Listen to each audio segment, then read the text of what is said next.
quiet now. Now you gotta be careful what you say.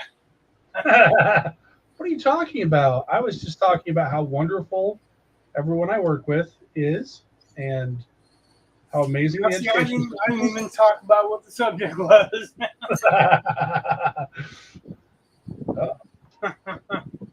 Oh, I let people see too much of my dirty room. Ah, there we go. My little cubby. I don't really mind them seeing my workspace because it's a workspace. It looks like a broom closet with all kinds of art supplies in it, but that's really what a workspace is, right? Yeah, generally. A desk and some art supplies. I gave my wife, I didn't give, but whatever. I didn't object to when she wanted to turn our entire dining room into a craft room. I didn't say anything. It was like, all right, whatever, that's cool. Not like we really eat in the dining room, so who cares? But I get a tiny portion of the bedroom. It's my workspace. Right. Well, but what is your needs for a workspace?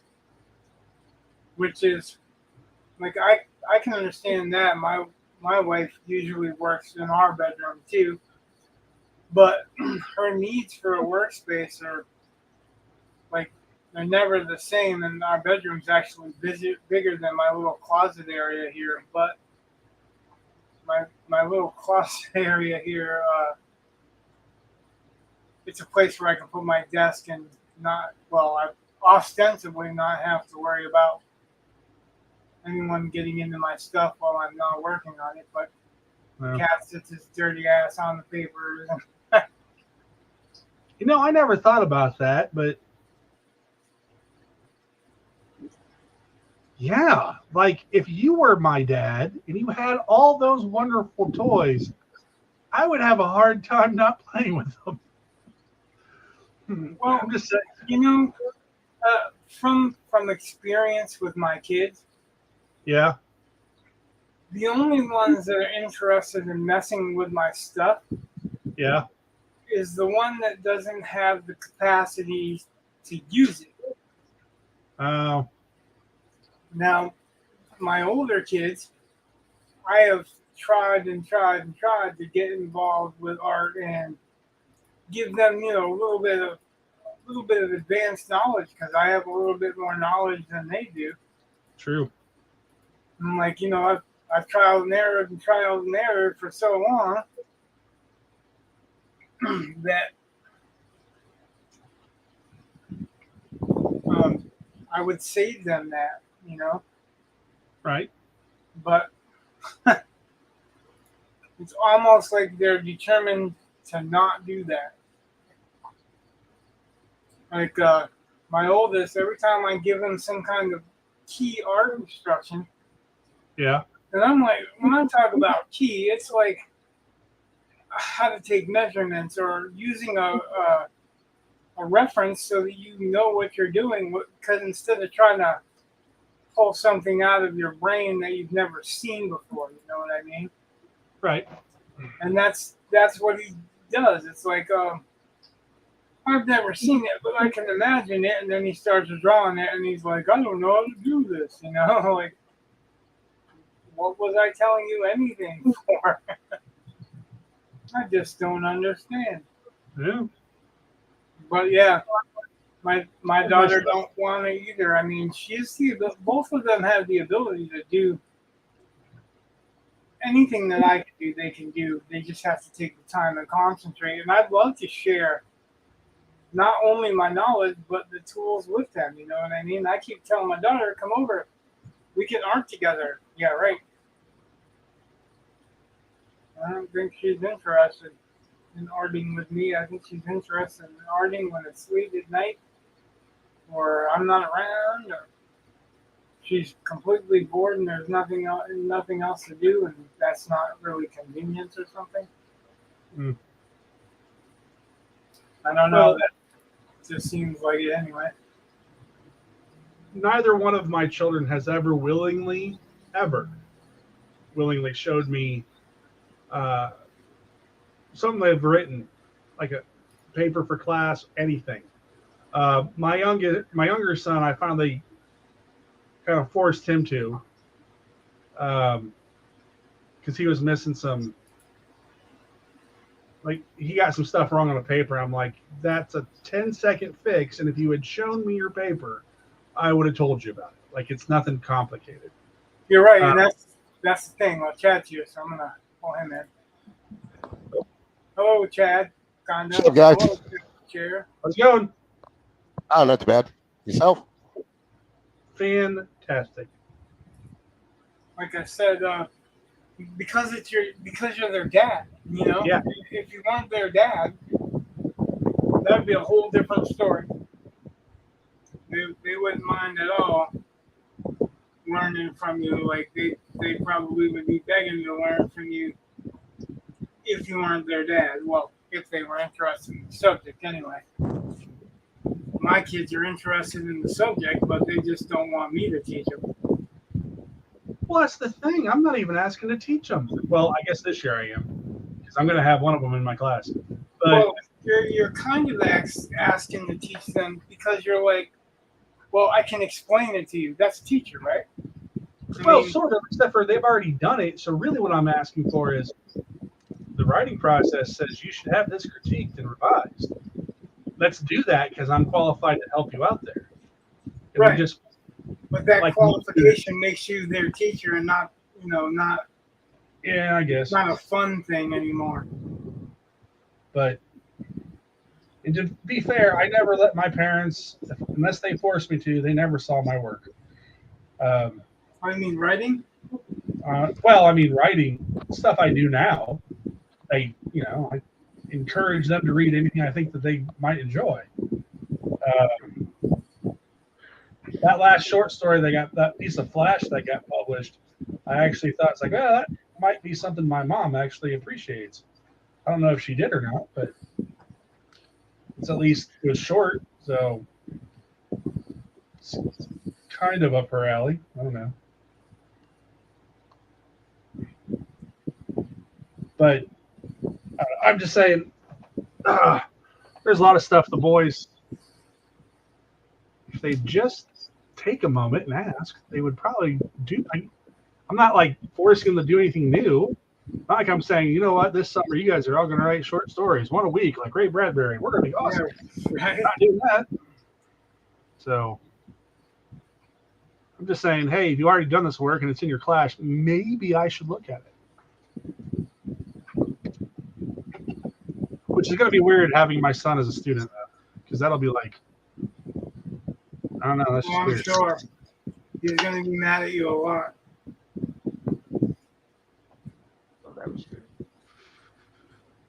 Kids Well, have it's not now to figure that their parents are going to give them a break. Well, that's the weird part, because, like, generally speaking, I really get kind of grumpy. I mean, I get tired of students who haven't done anything, then want help, because they really just want you to do it for them. So I'm always constantly like, get your work done that you think is right, and then I can look over it. But I normally still say, I want you to ask me, I want you to know what you want help with. Don't just say, is this good? Because that's really not good enough. It should be, I don't think this section's strong enough. How do I make it better? I don't think I don't know. Are you teaching creative writing mostly, or? No, we're doing rhetorical analysis. So when you're going through, and I don't think I'm asking because, like, if you're doing creative writing, I think it'd be hard to expect them to know what they need to work on versus, because a lot of, like, when I first got into writing, I thought I was just the best. I had to learn the hard way. I wasn't even close. Oh my God. So I was at this conference up until yesterday, right? And the last thing the instructor showed us took one of the prompts from the previous year and showed us a student response that had been written to it. And this is one of 3 essays they have to write in 2 hours and 15 minutes. And, they're not easy prompts at all. And whoever wrote this, just, if she really, I'm assuming it's a she, I don't know why, but it was done in 40 minutes or so. And I'm looking at it going, oh, I wish I could have written that. And nothing will humble you more than looking at something that some teenager wrote in 40 minutes under an incredibly stressful situation. And you look at it and go, oh, I wish I could have written. Yeah, but why do you wish you could have written it? The voice was amazing. The fact that she took an abstract concept, personified it, and then accomplished the required task while maintaining this persona, which completely changes the type of essay that it is, and really gave it some depth, so that it's not necessarily logical depth, it's more emotional depth. But if I could do that in 40 minutes over a topic I've never seen before in my entire life, and never thought about, that would be great. So I don't know if she got lucky or if she just was that good. But if I had that student, I'd be like, you know what, you can ignore me. You just do whatever you want to do because you're good. So. It could very well be just something hit right, But also, kids are fearless. You've had how much training and how much in-depth thinking time about stories to realize that good and great are vastly different, right? Yeah, hold on a second.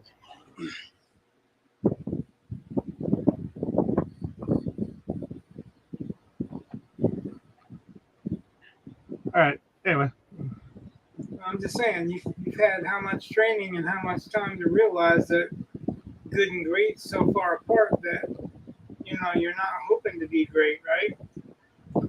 When you're young, you're not even thinking about that. That's not even a requisite, Well, it's kind of an interesting thing because one of the things that they almost always make you write something while you're there just so they can build empathy with the testing procedure. And I'm like, okay, whatever. And they gave us an essay to write. And so I started doing exactly what I teach my students to do. And because I wanted evidence that I do this, I was like, well, if nothing else, I can use this thing. See, this is what I really do.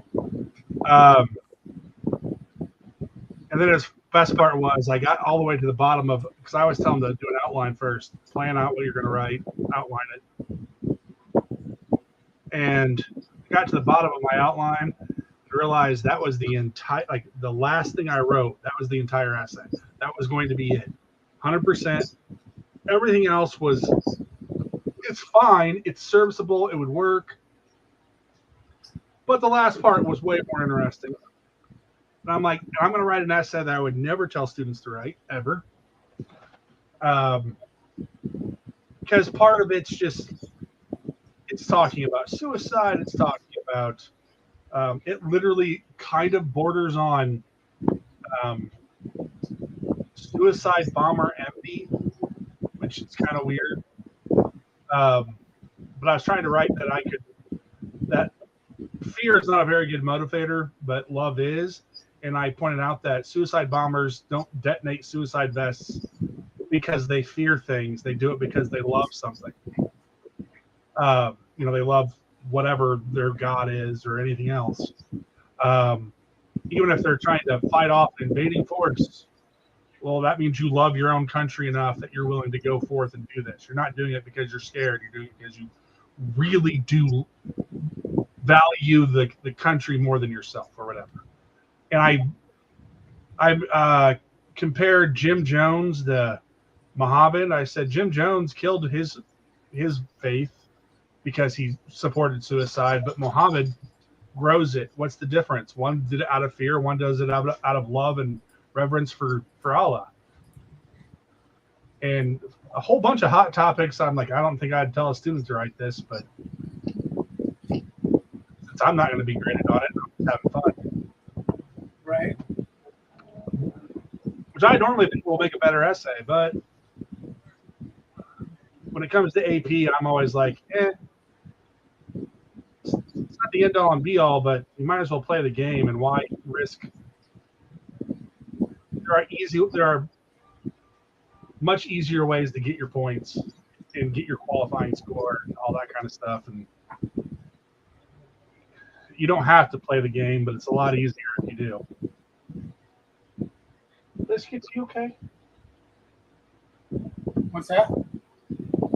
My dog was acting weird. Oh. Chad, you're not talking. She just wants out because Didn't want to interrupt the conversation. he's listening. Well, I wasn't even sure he was there for a minute. Oh yeah, I've been listening. I don't know much about writing or anything, so I find this conversation kind of intriguing. I was waiting for you to go, so this is boring as hell. No, I enjoy reading and everything. I just don't know really anything about actually like writing or anything like that. So when I get a chance to hear guys like you talk about it, it's fascinating. It intrigues me a lot. I think that's that rule. If somebody's passionate about something, then people will notice. They will be attracted to somebody else's passion in it, even if they're not naturally interested in it. Absolutely. I completely agree with that.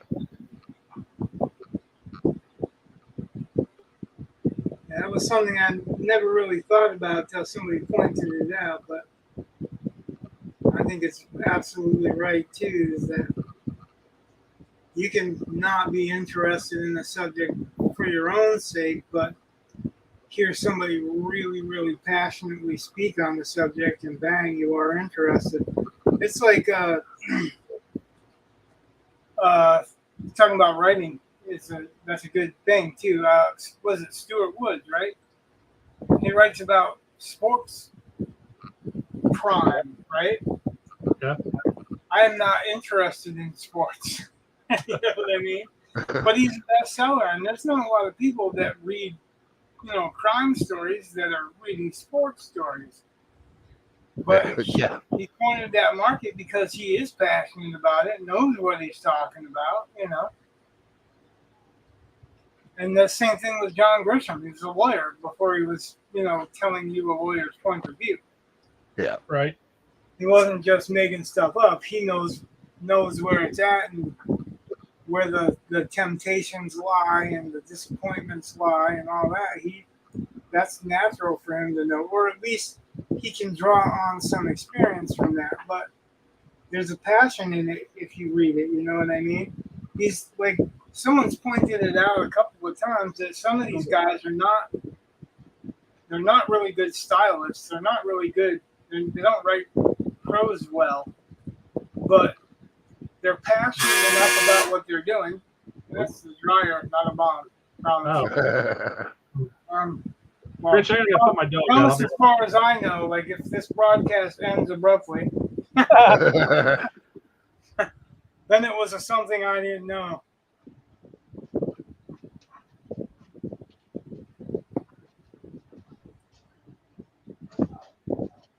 Yeah, Chad, you can always work on it. I don't know if people are going to be able to see you because I'm focusing on what I'm drawing. But, definitely if you want to stop once in a while and show off what you're doing. Oh yeah. Definitely a possibility. Yeah, I mean the shot's not the greatest. That's probably because of the location of my camera. unfortunately, my camera cord is only so long, so can't really get the greatest shot. I have a boom arm for my camera, and it's like a 2 foot boom arm. It doesn't reach very far from my laptop, but I can set up literally. I'm set up on my desk right now, but I can set up 2 feet that way. I don't know if Yeah. you can see where I'm showing you, but Yeah. I can set up 2 feet that way and just turn the camera, and it will face that. Some of the guys that are doing regular art channels where they're painting and stuff, that's exactly what they do. They put it on a camera arm and put their art on an easel and then focus that camera arm over the back of their shoulder. Yeah. Yeah, that would be. I mean, I have a nice stand. I just don't have a boom arm for it yet. Yeah, It has the option to add one. I just haven't gotten it yet. Yeah, they're fairly cheap. So I got one early on because I actually got two. The first one I got was a bendable arm, but it was only like 1.5 feet tall. And I'm like, when you bend it, that's less. You know what I mean? It gets less and less and less. Yeah. And I couldn't face the camera towards me this way. Yeah. And draw here because everything would be upside down. So I had to turn the camera around upside down and lean it over backwards, and it ended up being like 6 inches over the page and at an angle. And I was not going to do that for very long. Nope. So I bought this extendable one that's like pretty much a 2 foot boom arm. It's really as tall as my mic arm. It just has the adapter for the camera, not for the mic. Oh yeah. But it's been working great. I mean, the worst problem that I have with it is running the length of my brushes into it, but that's because I'm using long brushes on a small desk, you know? Yeah.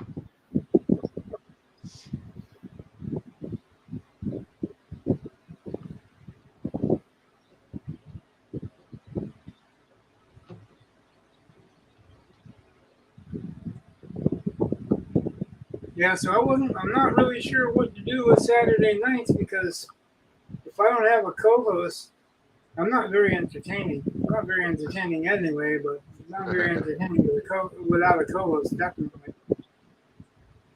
And there's another artist that I talked to, but he keeps saying no, but don't stop asking me.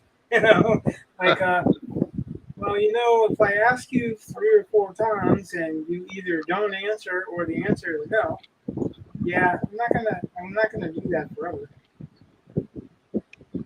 Yeah, Like, no kidding. This guy's a pretty At decent that point, artist. it's a waste of time.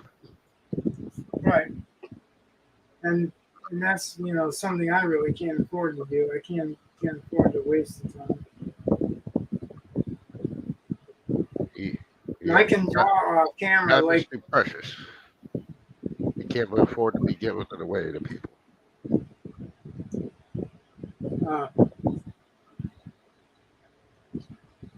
what was I saying?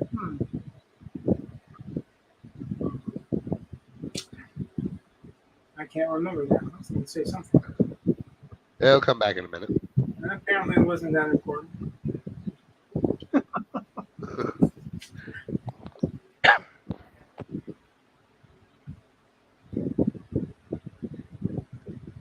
Oh, what I was saying is like I can draw off camera. I don't need to be on camera to draw. When I did the Cthulhu painting, that was the whole deal. Is that people who I was showing, I'd go into the Discord and ask them if they wanted to see everything or just highlights and stuff like that. And pretty much everybody said that they wanted to see everything. So yeah, I pretty much showed everything from the drawing process, the sketching process, to the drawing process, to the stenciling on process, to the toning of the canvas, like everything. But now, I don't think they need all that process. I've done all that process in the video already, which is pretty easy to find. So,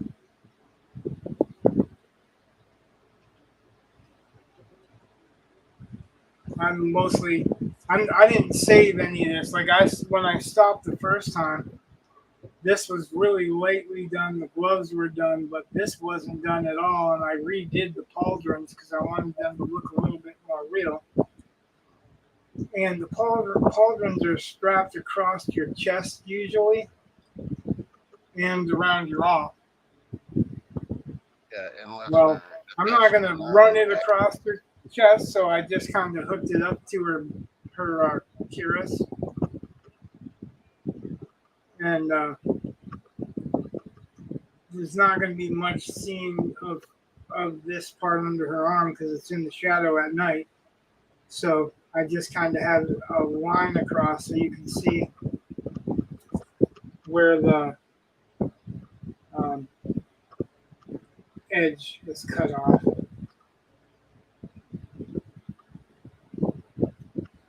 I don't have a whole lot to do on her. I had the loincloth and there's a little bit to do on the belt, and then I'm going to do the pauldron, maybe an edge of the sword, but maybe not. I just might wait for paint for that, and then start drawing the burning building or castle or whatever I'm going to put behind her, because it's simple in as far as in composition goes. I don't have to draw a lot of stuff. Just mainly the warrior. You don't have to draw much for snow. That's just color and maybe shadows where someone's stepping.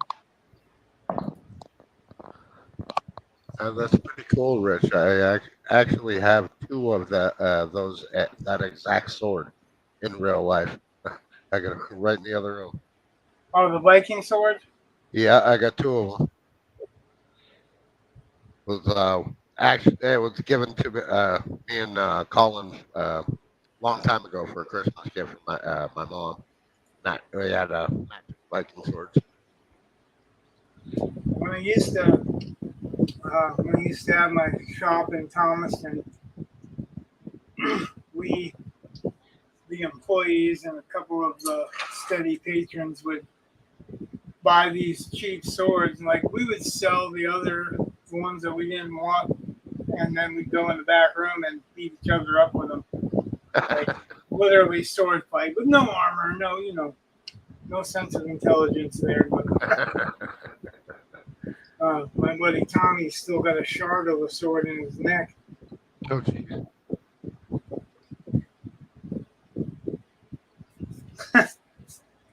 He's proud of it though. It's kind of like a pit scar. Hey, I got this in the pit. But yeah, that's usually how that stuff goes. So it's kind of a badge of honor thing. Yeah, I had a pretty good sword, pretty heavy broadsword, and I split many a swords, like literally chopped them in half, or really broke them in half. But I found the weak spot by cracking them with my sword. Yeah. And the edge looked like, if you turn it sideways, it looked like a hillbilly's grin, So we called it the hillbilly grin.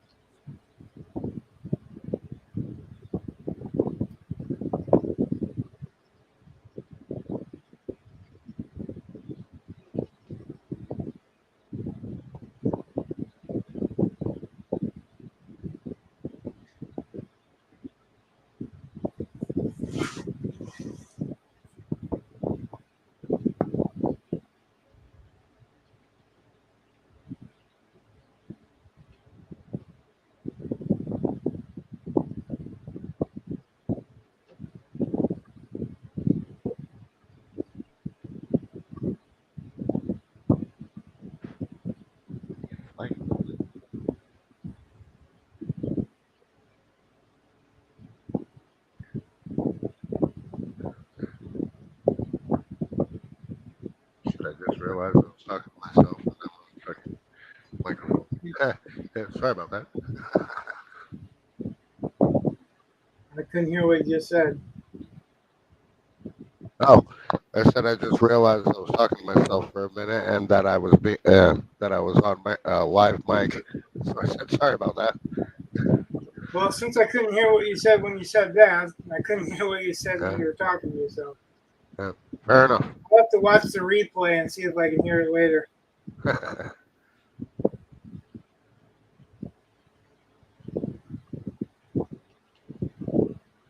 So I was accidentally invited to a Discord that was a writer's Discord. Remind me to tell you about that, Brett, once we're off the air. All right.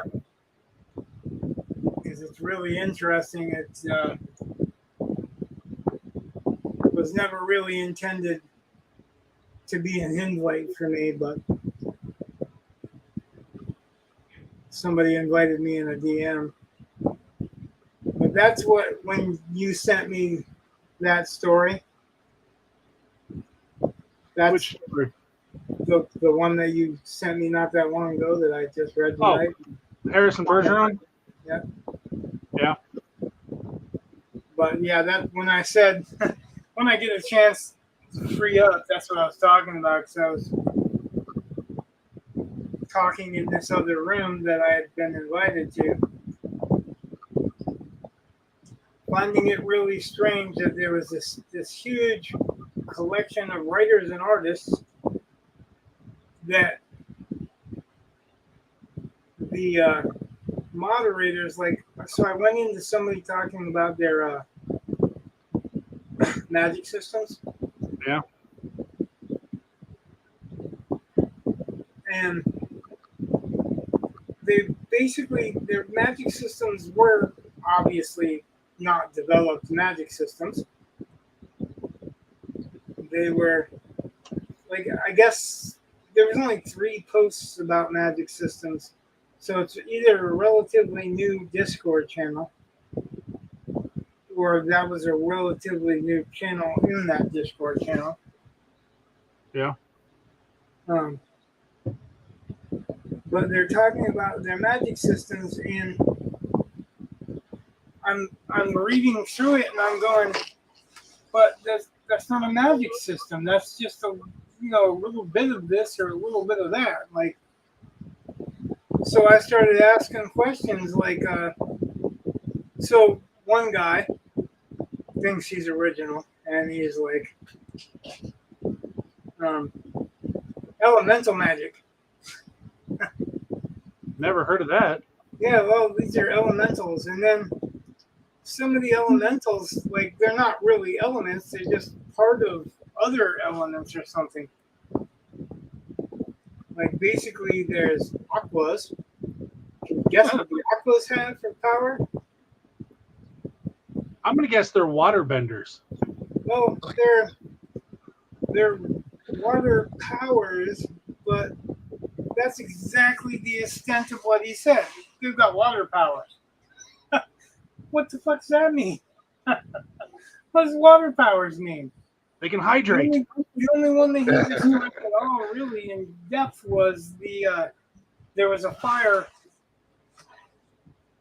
bender, firecaster, or whatever the hell they want to call it.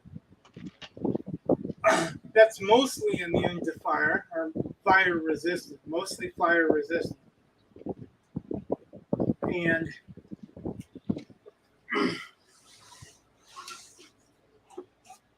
obviously could set fires like pyromancy or whatever. Yeah. So, like, I'm okay with that. I get it, whatever. But then there's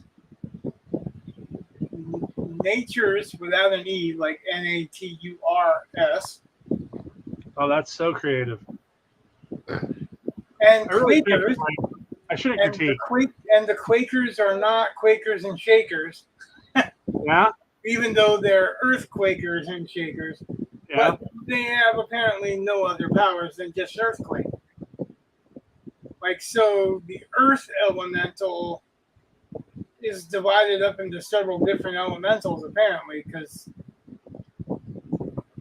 He's one wants is that more. one is Quakers and one is Nature's, and I'm like, well, doesn't nature, you know, is does nature with plant life and like yeah, it was like plant magic, and I'm like, what's plant magic? You're immune to poison, or you're immune to You can make plants do things. So I asked a couple of questions, like I thought they were logical questions. If you have the power to make fire, do you have the fire to suck fire into you and quell a fire, or cut off a fire or whatever? And I pretty much did it for his whole list with those kinds of things. Like one of the elementals is a static. Okay. Yeah, like lightning is static or something. And I'm like, so do static's powers work better, crazy, or not at all around water?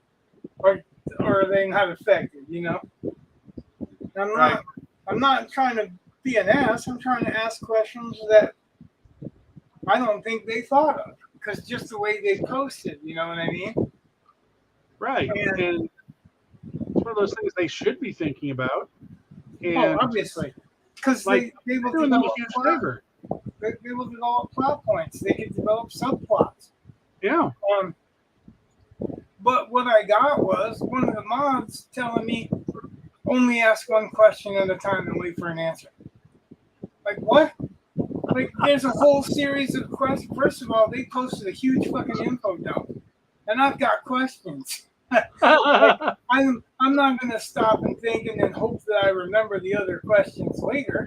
I'm gonna rattle them off while I've got them. I'm not trying to dishearten anybody, but realistically, right. But if they can't answer those things, then yeah, it's not really developed yet. yeah. And that was the thing. Is like I actually said something in the room to answer back to this mod who was basically telling me don't be mean and ask questions. Nah. I'm like, I'm not trying to be mean. I'm trying to ask them questions that any reasonable reader would be wondering, or that can help them develop different plot levels, subplots, etc. And I basically was kind of told, shut the fuck up because you're making newbies nervous or something. And I'm like, no. Like you can erase whatever the hell that you want to that I've said, but I'm not going to stop asking questions that are reasonable questions. Yeah, it was really weird. One of the things I've been doing this week at the conference, because a lot of people are all concerned about AI and writing and students cheating and all that stuff. And okay, whatever. But everywhere though. Yeah, my philosophy overall on that is learn to use the tools because I don't know what else you're going to do. You can't stop them. So learn there's always going to be a certain level of craft. And there's always going to be a certain level of personalization that a computer can't do. All it can do is take from what it's already inputted. It can only take from what's been input into it.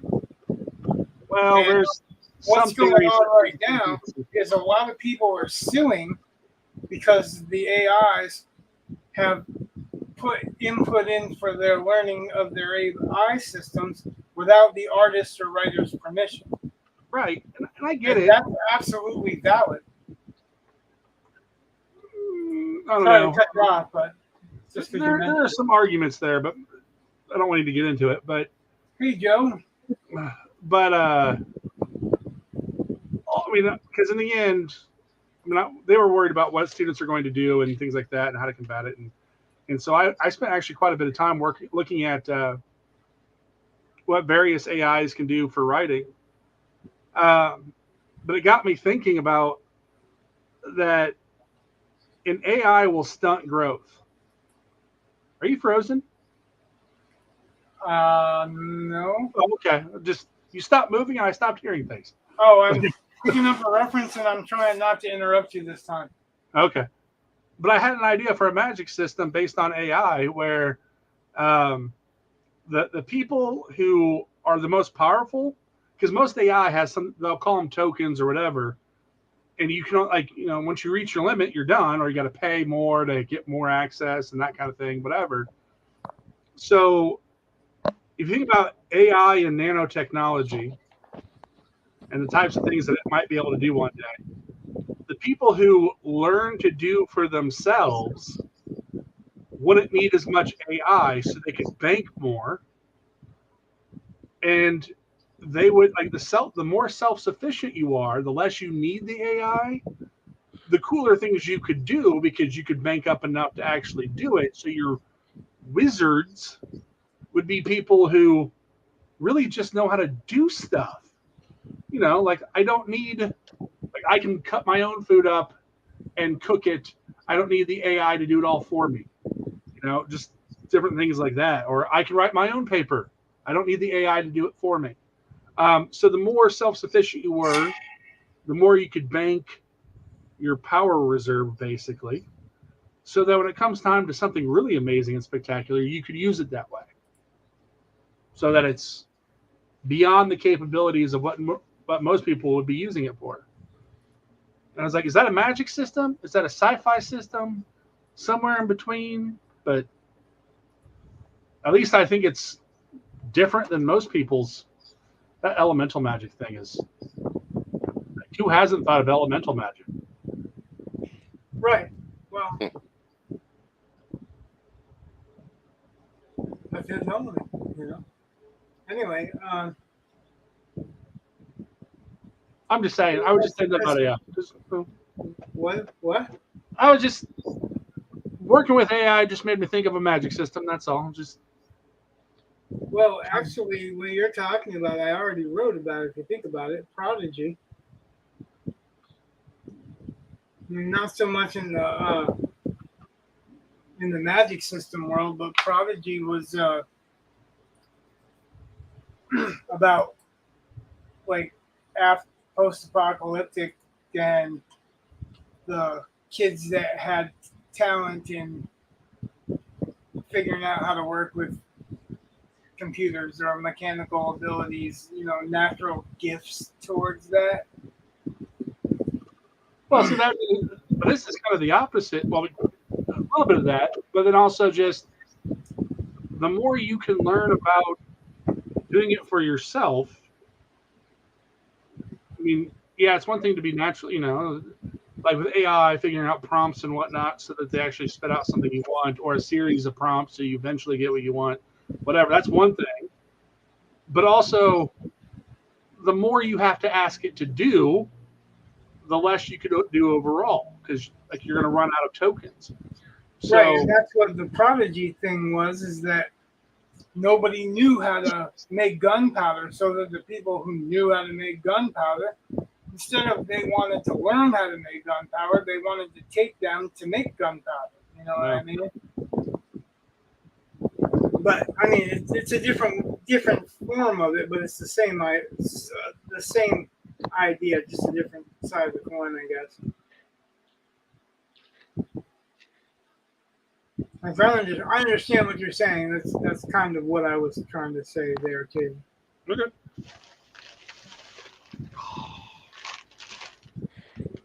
Yeah, I don't think there's gonna really be a completely new magic system by now.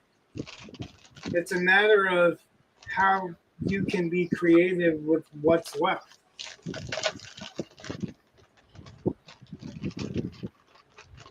Or creatively using Brandon Sanderson's law of magic number 3. Pardon me. Hold on. Which is expand on what you've got before you try to create something new.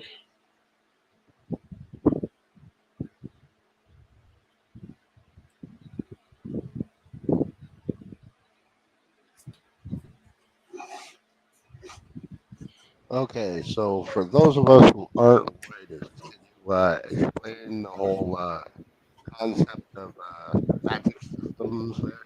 I can't hear you. What the heck is going on with Can my you hear him, Brett? microphone? Okay. I heard microphone. I s- What I said was, for those of us who aren't writers, can you kind of explain the whole concept of what you're talking about with magic systems? Magic Meta systems. magic systems are basically um, an explanation, a general explanation of how magic is going to work in your particular story universe. or So or the rules of magic in your world. yeah, So so you Star Wars made has them, rules. but you have to make them understandable to the reader. Uh-huh. Yeah. So if you violate them, the reader is gonna only they can only do what they understand. They can only accept what they understand. Uh-huh. Like say the rules of magic are you can use telekinesis, you can use basic ESP type things in your world. If Uh-huh. somebody suddenly flies, that breaks the rules of your world and it breaks their immersion.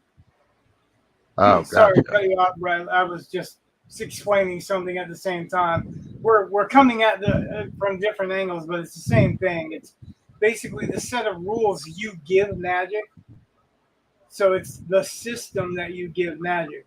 If you read Brandon Sanderson's Mistborn, it's if you consume a metal, some people, or no, some people react. They have a magic power when they consume metals. They burn these metals, like they Uh-huh. burn tin and they burn copper, and tin will have a different effect than copper. But not everybody can burn all metals. right, So, or any they, metals. right. Well, yeah, I'm just saying. Basically, the rules of the magic are Yeah. that the only people that can use any kind of metal are Mistborn. The Mistborn are the only ones that can use all of the metals. Everybody else is limited. They're either whether tin eyes or it's they can use tin, they can use copper, they can be a rioter. I think is that use copper and make people angry, and then there's another one that calms people down. You can push with steel and you can pull with iron. So if there's an iron nail in a building, you can pull yourself up to that nail. Just Uh, so long as that nail is anchored in something that is heavier than you. yeah. If the nail's not anchored, is in loose wood, then the nail will come free. See what I Yeah. mean? Okay. But you can pull it. Now with steel or whatever, I might have it backwards, but the idea is that the rules of the system are if you're pushing on steel instead of pulling on iron, you can drop a coin on the ground and push yourself right up in the air to appear like you're flying or Ah, levitating. okay. But you can use them in more than one application. But if you're pushing, that you can only push. If you're a puller, you can only pull unless you're on this one. Yeah. But that is a rules of magic thing. The rune lords I was explaining. The rune lords basically, if you want extra strength, somebody is willing to donate their strength to you. Yeah. You can extract it with this special kind of branding iron and then brand yourself with it, and they lose that ability. They lose maybe strength or intelligence or whatever, and you gain it. But if you die, they get it back, and they can't give it away again. If they die, you lose it. Yeah. So I mean, those are the rules of magic. So you wanted to protect your supply of power, right? Yeah. Yeah. So, So when we're talking another. about magic systems, we're basically talking about what are the rules. If you can create fire, you can cast fire or whatever. Can Yeah. you actually also uncreate it, like uncast it? If you can say if like I was asking that guy, if you're having an earth magic and you're calling it a Quaker, can a Quaker create a stone golem? Or can he take the power away from the stone golem and make it weak and not, Yeah. That's what we're talking about. Right? Is there anything that you can add that I didn't cover there? No, I mean that's basically what magic systems do. But then again, they also have them in science fiction because any faster than light travel, however they do it, they don't call it a magic system, but face it, it's a magic Well, system. yeah, the magic in science fiction is science that's not yet there. Yeah. But you have to maintain the rules. Wasn't Aldous Budrus the one that said that, basically? Basically, like it's the same thing. It's still a magic system, but it's called science. Yeah, if it's got leafy trees, it's fantasy, and if it's got steel and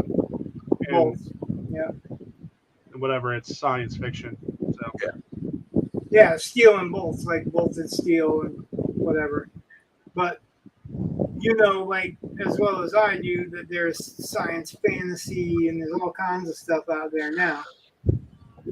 But if you have magic, and that's another thing too, you don't have to have rules to magic. But like Brandon Sanderson's first law of magic is, your expectation of resolving a problem with magic is depending on how well your reader understands that magic. So if you just the magic come out of the blue, your readers kind of feel like it were ripped off. Yeah. And that's basically what we're talking about when we're talking about magic systems, is how to not let your reader feel ripped off and to create a set of rules, not really so much to trap yourself by, but to rely on so that you can get comfortable with those rules. We have rules of magic. It's called gravity or inertia, or, there's rules that there's rules that we've discovered that's how our world works. Yeah. And because we understand those rules so well, you wouldn't expect someone to fly, because people can't fly on Earth unless you're suspending that disbelief. Right. So, and there are two basic camps. There's the soft magic camp, and there's the hard magic camp. Right. And the soft ones don't have very defined rules. And they don't have to define their rules at all, because they're not resolving the conflict with magic. Right. But even then, they sometimes, like Tolkien is a really good example, because Gandalf can do whatever Gandalf needs to do according to the plot. But he does have to research, though. Well, he also has, there are certain rules, like nothing can destroy the ring except for being thrown into the fires of Mordor. Right. Something that's hot, and there's only one thing that's hot. I mean, a better soft magic system. Strange the things he had to kind of abide by. Soft magic system example is Conan. Because Conan is, you're taking it from Conan's point of view, and he generally doesn't understand any magic at all. So he doesn't have to understand magic. He has to understand enough of how the magic works only to destroy it, avoid it, or get another mage that can fight him. You see what I mean? Right. But that's what he's talking about with soft magic, is that you don't have to explain the rules of magic, because the magic isn't used to resolve the main story problem. Like, if you use the magic to resolve the main story problem, the reader has to understand the magic. Brandon's rule number 2, I didn't really think about that, but that's kind of an important rule. Brandon's rule number 2, and this is like high magic, which is hard magic, is that your limitations have to be greater than your abilities.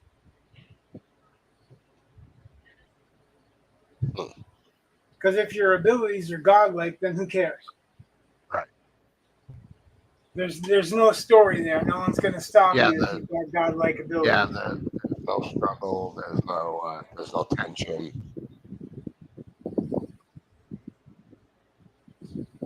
Does that help? Yeah, yeah. I mean, the Well, you were absolutely right to pull that soft magic out, but that wasn't the rules of magic. But that is actually, you need to understand that too, because if you're reading, say, moss flower or redwall, you don't need to understand the magic. You just need to understand that there are people that can use it.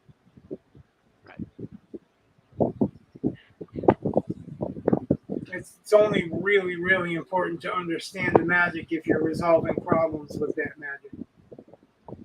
Yeah, but there's definitely a push. I don't know if it's because of Sanderson. I don't know if he's just a symptom of it, but there's definite push to have, I think, hard magic systems. I, I think that it's just because there's a push to write high fantasy over heroic fantasy, because heroic fantasy isn't very politically correct anymore. Uh, So if you think about it, none of the science fiction writers of America and any of those guys, they don't want to read Conan. They don't want to read anything to do with Conan anymore because it's a straight white guy. They want to read people that are not straight white guys that don't win the women. And that's, I mean, admittedly, that's kind of what the Conan fantasy is about. You know what I mean? But so, that's why there's such a push for it, because it's like a gun, okay? The gun is the great equalizer, right? You don't right. have to have any martial ability, any fighting ability, any bravery, really. If you have a gun, Yeah. it's the great equalizer. You can be small and weak and still pull a trigger. I mean, that theory is obviously flawed in the fact that just because you pull a trigger, you're not going to hit what you're aiming at. But the idea is that you don't have to learn to fight or to use anything serious.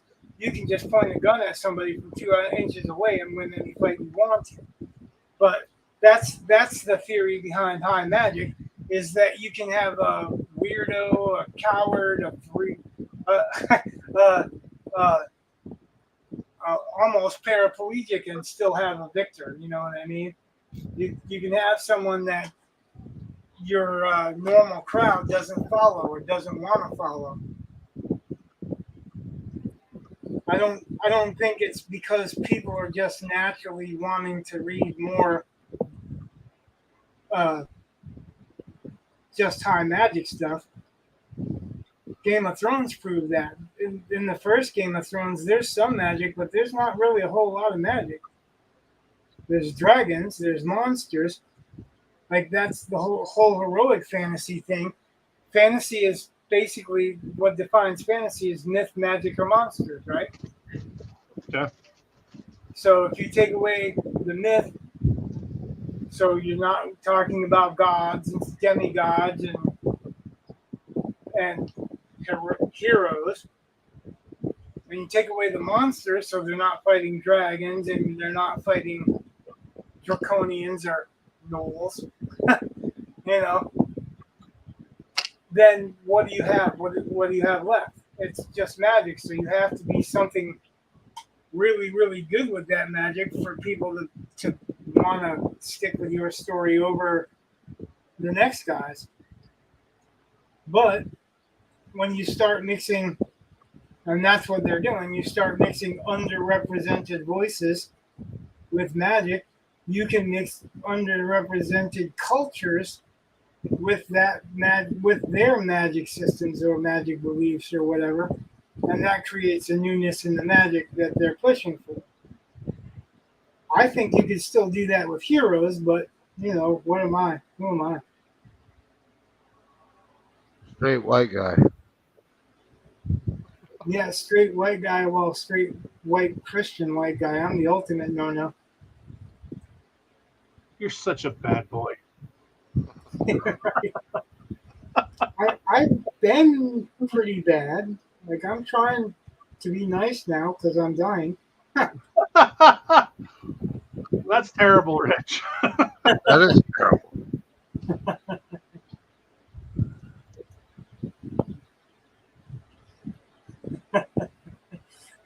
That's old Bill Cosby stick, actually. The grandparents didn't, when the grandparents were the parents, they weren't so nice to you. But now they're old and they're trying to get into heaven. But yeah, I remember that skit. Sounds about right. And my mother used to have a couple of old cassette tapes of comedians, and that was one of them. Yeah, that's before we discussed Cosby's dating methods. I know, right?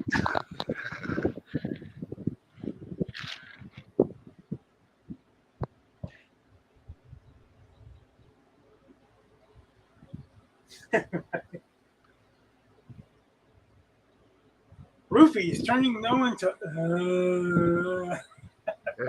since the early 60s.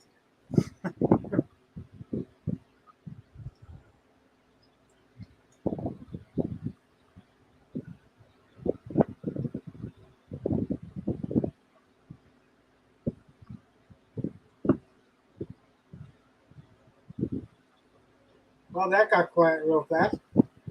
You got a little dark. Only a joke. Only a joke. Oh, it got dark. It wasn't any darker than the humor surrounding the submarine. Very true. That was, it got pretty wild. Matter of fact, it's not even that dark. I had one of the people at the conference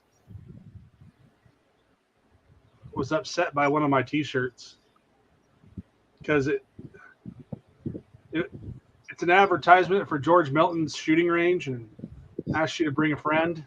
Hmm.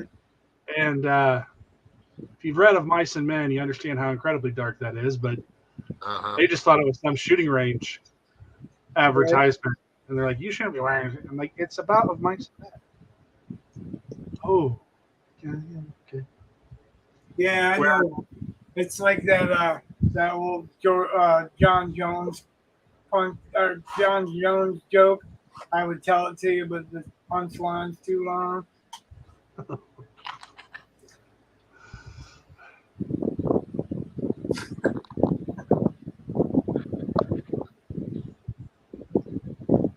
My wife had a shirt that she hated. She loved it when we first got together, but once we had kids, she hated it. All it said was "eat, fuck, tattoo." Wow. Kind of changes when you have kids. I guess her problem was me wearing it to school gatherings. And Wow. Well, that's like my wife has a trucker hat that says, "Your dad is my cardio." And the boys. I've seen a shirt like that just recently. Oh, well, my boys hate that shirt. I just think it's hilarious. Or that hat. That's how I used to torture my kids. My kids would do some shit that ticked me off, and I'm like, "You keep it up, and I'm gonna tell you how you were born. I'm gonna tell you how you were conceived. I'll give you a hint. You came from the right testicle."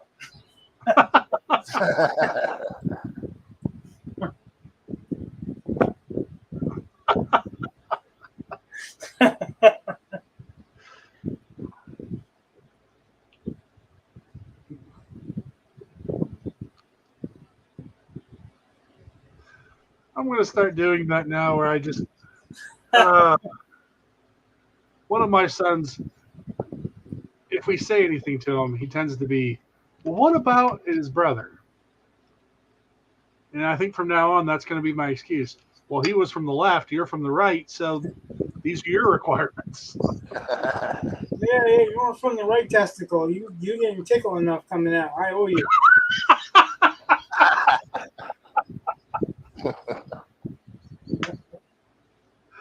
Oh, that's so wrong.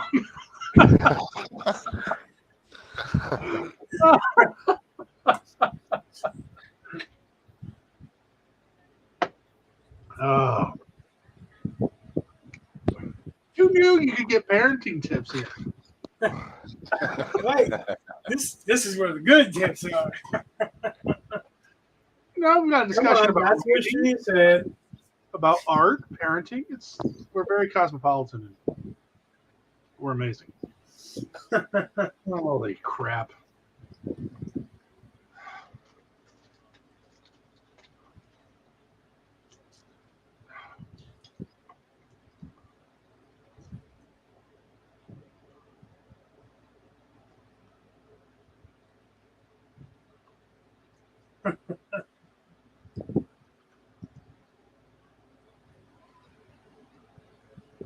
We've always been either completely honest with our kids or completely ridiculous with our kids. There was never any like polite lying. Yeah, my wife has this habit of asking if they really want to know. Really want to know? Well, And they have learned if that's they where don't I know got the to. name- And after a few times, Yeah. like, come back, don't bother me right now. I'm boning your mom, you know. Well, Yeah. After a couple of times of that, they're like, "No, I don't really want to know. No, I don't want to hear this." Too bad. Now you got me started.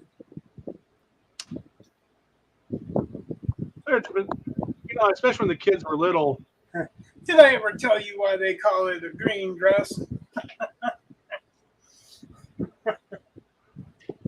It's just one of those things. It's like they've learned that we will tell them the truth if they want to know.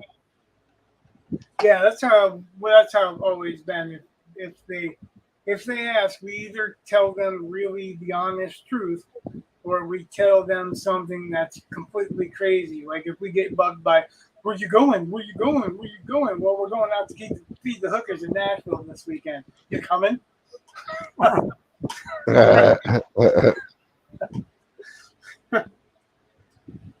Yeah, like, or Mars. We're going to Mars.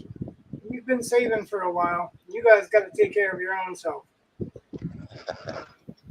Yeah, That kind of stuff. It's we're either going for a being triple Elon. completely ridiculous or completely honest, and sometimes honest to the point where I know that they don't want to hear it because I watch their face cringing, but I keep telling them anyway. Because it brings me quite great pleasure to know that they're going to be wrecked on that subject for the rest of their life. Remember this one, you're sucking face.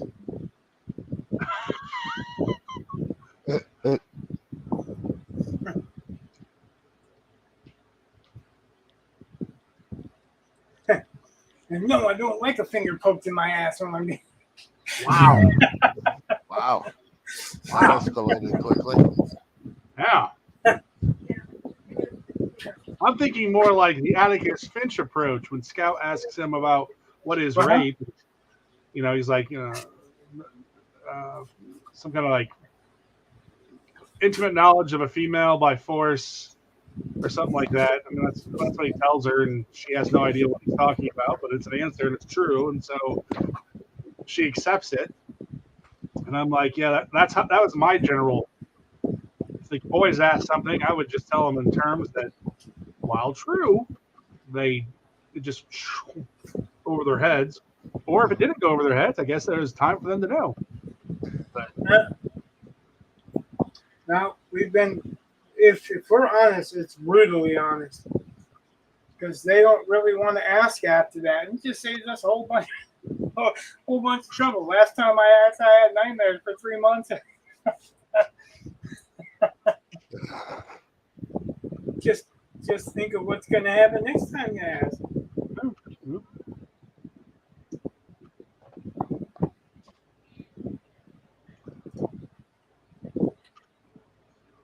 What made me laugh is that early on, my wife was like, "Well, you know what I'm learning, like from some guy on the bus." But the boys have basically never ridden a bus. Wow. Okay. They did they had like a 10-minute ride from the high school to the middle school for a couple of years. But they weren't ever on a bus with like high school kids. And now that they go to the high school, they just go with me. So You don't know what they're missing, right? I don't think they're, as someone who had like an hour-long trip to and from the school I went to, they are not missing anything but god-awful boredom. So On the bus? I hated the bus ride. Well, Hated we it. used the bus ride too, but we kept it from being boring. Oh God, I just wanted to. I just wanted to listen to like my Walkman, and the bus driver wouldn't let me. You can't listen to that. Like, what are you Almost all doing my now? bus drivers actually would put music on for us. Oh God, 90% of the time it was country, and I was never a country fan. Well, no, like ours would allow us, like unless we were getting rowdy, we could put a cassette in or something like Oh. that. Nope. No air conditioning, just the nice, hot, sweaty bus. And Yeah, I was one of the first ones my picked wife's up. dad was a bus driver. Yeah, I was surprised that like he wasn't totally sick of all kids by the time he got on. that's true. Because I think kids on buses are like some of the worst kids ever. Well, I would and that's agree what with I was that. saying. We never got bored on the bus. I didn't say we were good on the bus. I said we didn't get bored.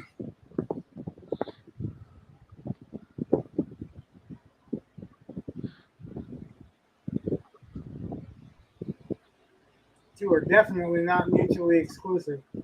That's true. Yeah, I think I rode the bus maybe 2 or 3 times in high school, and every time I rode it, there ended up seeming to be a fight. So luckily, I only lived about a half a mile away from the high school, so I just fucking walked. Yeah. Yeah, we had fights too. It was too far for me to walk. I wasn't walking like 6 miles to school and 6 miles back. Yeah, because That's a long walk. I lived on the far side of the lake, so even on the bus, it was a good hour, and just being one of When I the lived first in ones on, last ones off, just was terrible. when I lived in Nashville, it was a 12-mile bus ride. So if you got bored, you're going to be bored. We found stuff to do, usually instigating with other people. But I read a lot. you can never read on the bus. We're all bouncing. No. I was big enough, I glared at people until they left me alone.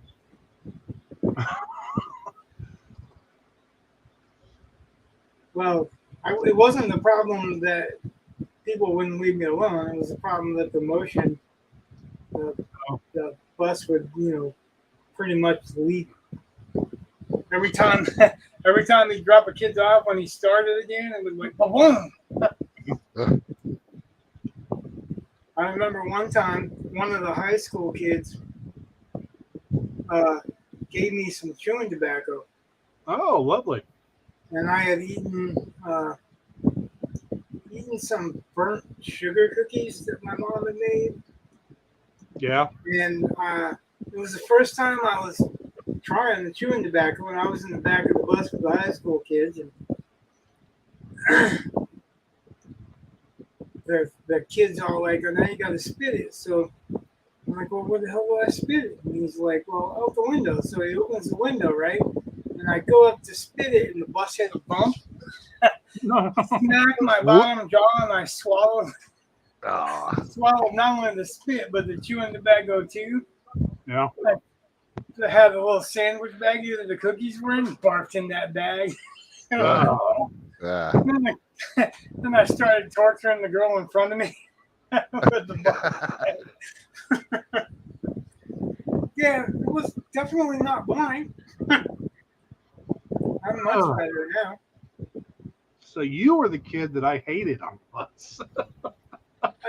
Sometimes. Uh, Sometimes I'm guaranteed to be. Yeah. But Well, a lot of times I actually kept to myself, but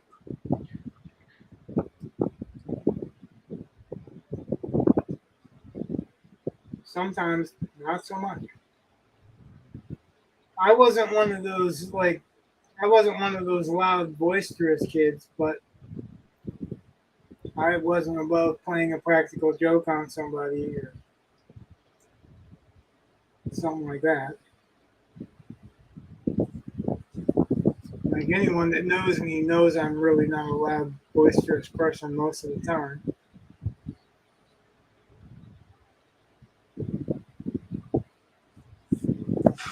Well, except my wife, she thinks I'm loud. Too loud. Except for when you can't hear me, which means, when you can't hear me, you never tell me, hey, I can't hear you. And you're all like, pleasant distraction.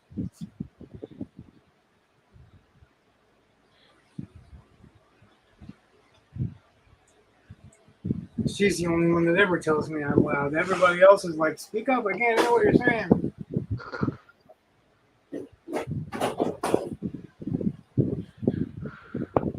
Actually, being on here forces me to talk louder than I normally do. no, yeah. Yeah. I was a tattoo artist for years and years and years, and I never worked the front desk because I couldn't handle dealing with people. Yeah.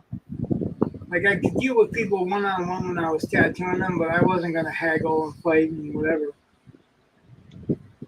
I keep trying to convince my younger son to become a tattoo artist. He doesn't think he's good enough of an artist. I'm like, he'll get there. Like I'm not saying do it tomorrow. Don't set Well, up. I'll show you a whole bunch of pictures that will make him feel like he's a much better artist. Yeah. Like, You don't have to be a great artist to be a tattoo artist. All you have to do is be able to copy or trace a line. If you are an artist, it will help. And it will help you build a clientele. But it's definitely not a prerequisite. I can show you hundreds of tattoo artists that I would never recommend anyone go to. But that's like I've never. But people keep them busy, So, like if they keep those people busy, anyone can do the job. I have suspected that was the reality of the situation, but I've never had a tattoo artist admit to that being the situation.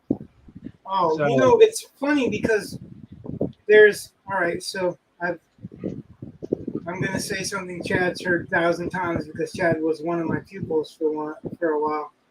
okay. There are 3 types of tattoo artists. Yep. The first one is what we call a scab vendor. Yeah. You don't care about anything but the money. Yeah, or you don't care if the tattoo lasts. You don't care if the tattoo is colored solid. And I'm using the he is in the plural. I don't know, like not just the he, but I know. The word escapes me right now, but yeah. So there's that. There's the person that they only care about getting that money. They don't care about whether they scar you, they scab.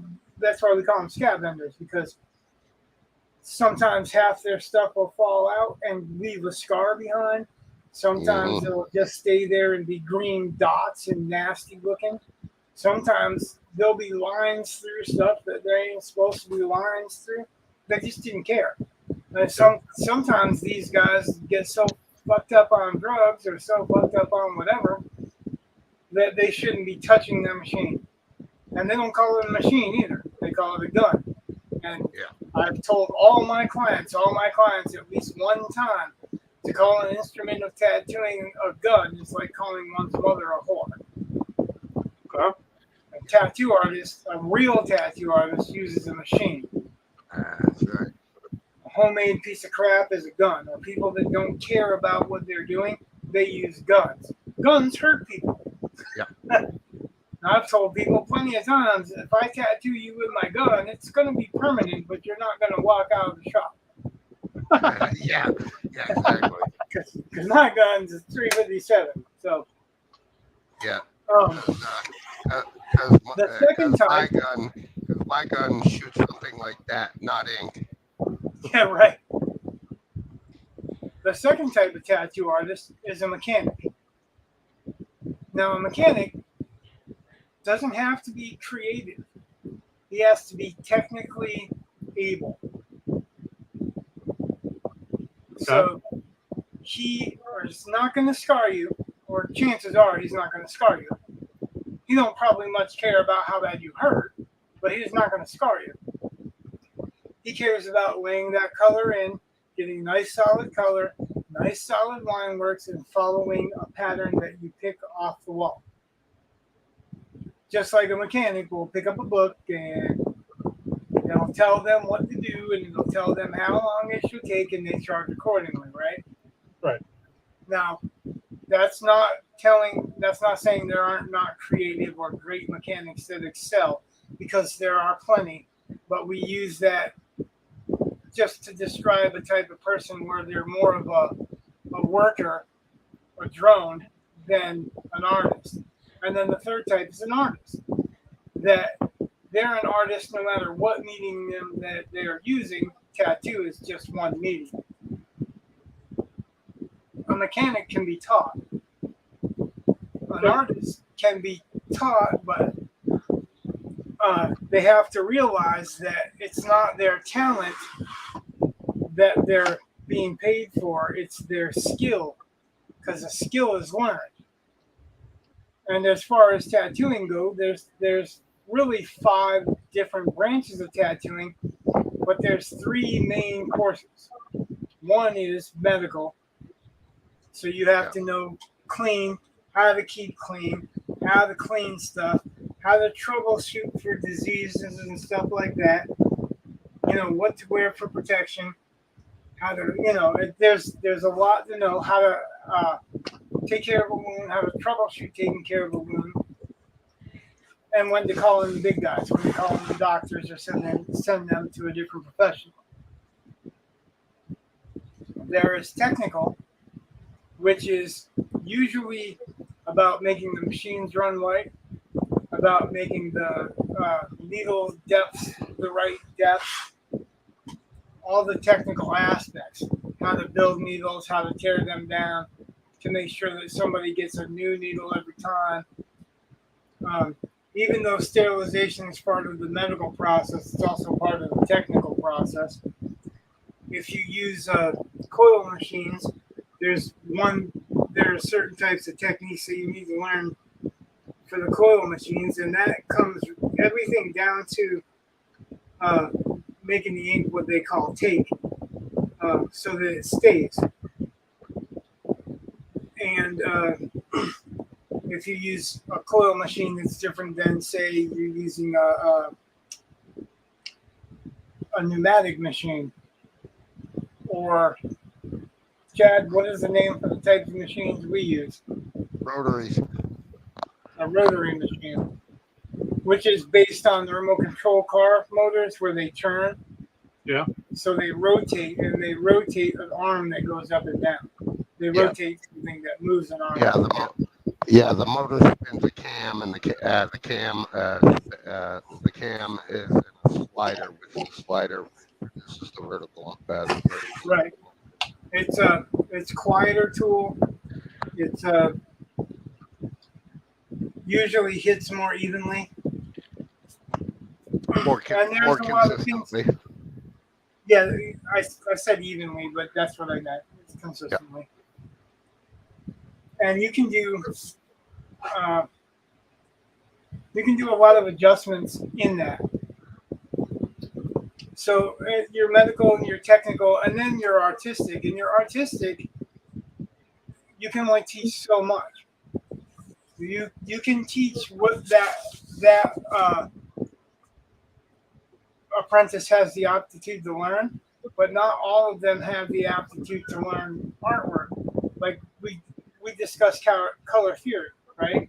Right. You would understand what color theory was because you had some art. You had some art background. Yeah. A lot of tattoo artists have no idea. They don't. Yeah. They don't know the difference between halftones and shadows because it's all called shading. Yeah. And it's a technique of gradually darkening stuff. We would call it values as artists when you're heightening or darkening the values or heightening or lowering the values. But in most tattoo shops, it's just called shading, darker shading or lighter shading.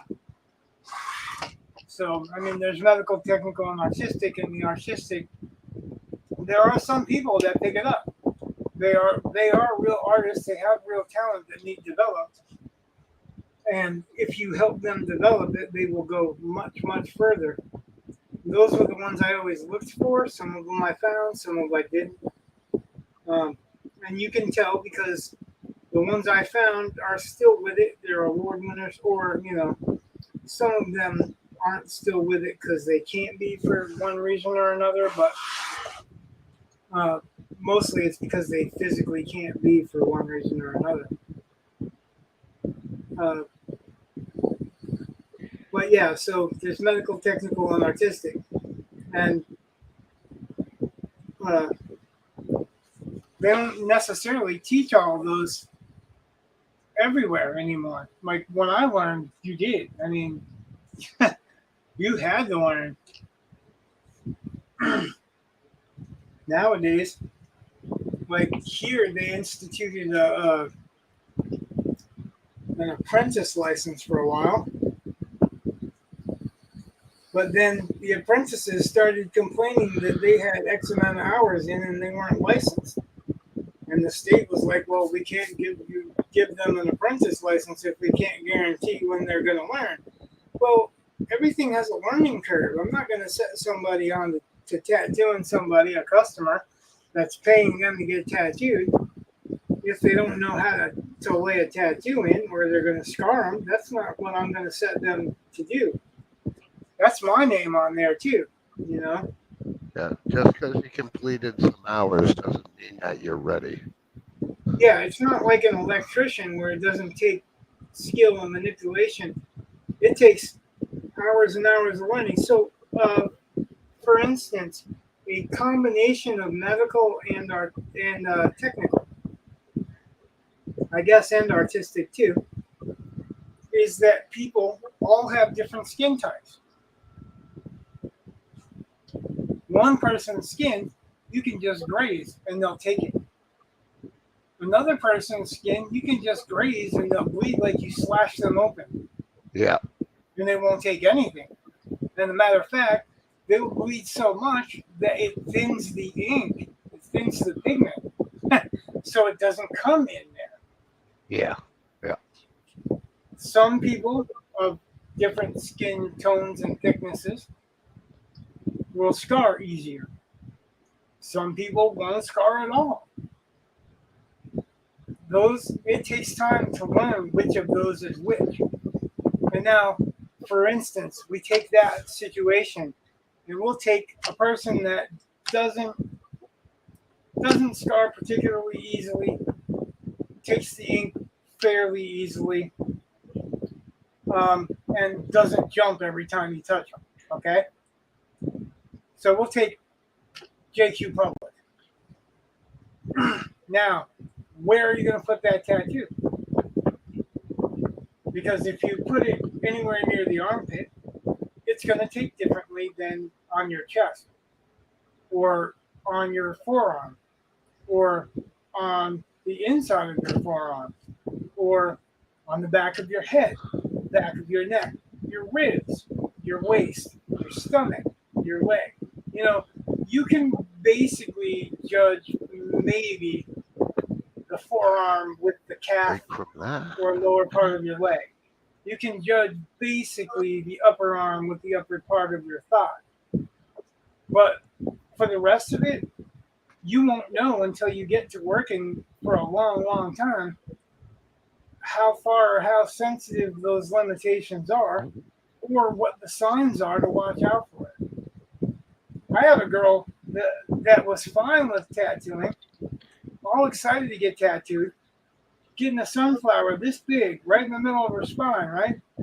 Okay. She sits on a chair. I pull out the needle, make sure that she sees a brand new needle. She's just turned 18, just old enough. Her mom's with her. Do all the documentation. And I had a paperwork that at the time asked if there's anything that your tattoo artist needs to know. This is the area to tell it. Well, I go to tattoo her. I step on the pedal. The machine goes, bzzz, and then she bends over she's like, holds a finger up, bends over, and like I'm working on a literal hospital bed that lifts up and lowers down by a pedal. She bends over. She's really tall. I'm gonna say 6'4". Yeah, she's really tall. Bends over, puts her hands on the floor next to her feet, right? And her butt's still on the chair, but she sways a little, right? Okay. And like, we're gonna get started if we're gonna get done, right? And she doesn't respond. Yeah. So I No, get she up was and out. look, and she's passed out, balanced on all fours. Yeah. And their mom goes, "Oh, well, she passes out at the sight of needles." Like, you know that section that says if there's anything your tattoo artist needs to know, you think maybe that's something you need to know. But yeah, you don't know what the signs are of people passing out. They get their mouths water like they're gonna puke. They get lightheaded. Sometimes their hearing goes. There's a lot of different signs to look out for. And sometimes you get the 1,000-yard stare. One of the key indicators for me was always noticing that they really sweat heavily. Like almost all the ones that are getting ready to pass out or queasy or whatever, they right over the pattern they start sweating the pattern off, and that pattern is not really made to come off without blood or blood or alcohol, really. Really? So when they start sweating it off and they're sweating that profusely, yeah, then you know something's up. But what I'm saying, like, you can't just get that from I did 100 hours worth of listening to somebody and standing around watching them tattoo. Now I'm ready to go. Chad, how long did I have you set up and tear down for me before I ever said, okay, I'm gonna watch you work? Oh God, probably, I don't know, at least 2 years, at least somewhere around there. And I teach all my apprentices my method of setting up colors and setting up black and grays. Now they might tweak it. They're probably gonna tweak it later on, but then they have something to base it on. So they have a habit of setting up this way, and they don't even have to think about it because they're pulling out the needles, they're checking them under an eye loop, they're setting up in such a way that they're not going to get damaged by all the other stuff. They're setting the color caps up this way, they're setting the black and gray up this way, and they know which blacks and grays go where at a habit. Then if they want to say, okay, I'm going to change the way the color goes, or I'm going to crisscross them at this point, or whatever, they have a beginning point and a habit of setting up. That takes time, It takes time to form a habit. Matter of fact, I taught some people, I'm not going to mention any names, but Chad, at least one, that never really did learn all the setup. Never really did figure it out. Yeah, I do know who you're talking about. I taught a girl for 1 day once. I remember that. Yeah, Chad was learning at the time. Yeah. And basically she was, I want to say she was 21. She was really young. Yeah, she was pretty And young. she couldn't handle sweeping and mopping in between the tattoos. I'm like, how are you ever going to tattoo if you're not able to clean the area? Yeah. Like just sweeping and mopping. You're a 21-year-old mother and you can't sweep and mop a 10 by 10 booth. Yeah. You know, it's that thing that you were talking about earlier, Brett, where they don't want you to help. They want you to do it. They want to pretend that they don't know, or you have to show them over and over and over again. Mm-hmm. No, you just don't want to do it. That's a whole different thing. And when you don't want to do something, that's entirely important to the health of the client. That's different. That's one of the ways that tattooing is different than painting or illustrating or any of this, is that you don't have the health concern of what's going to happen to the paper if the paper doesn't take care of itself. Yeah.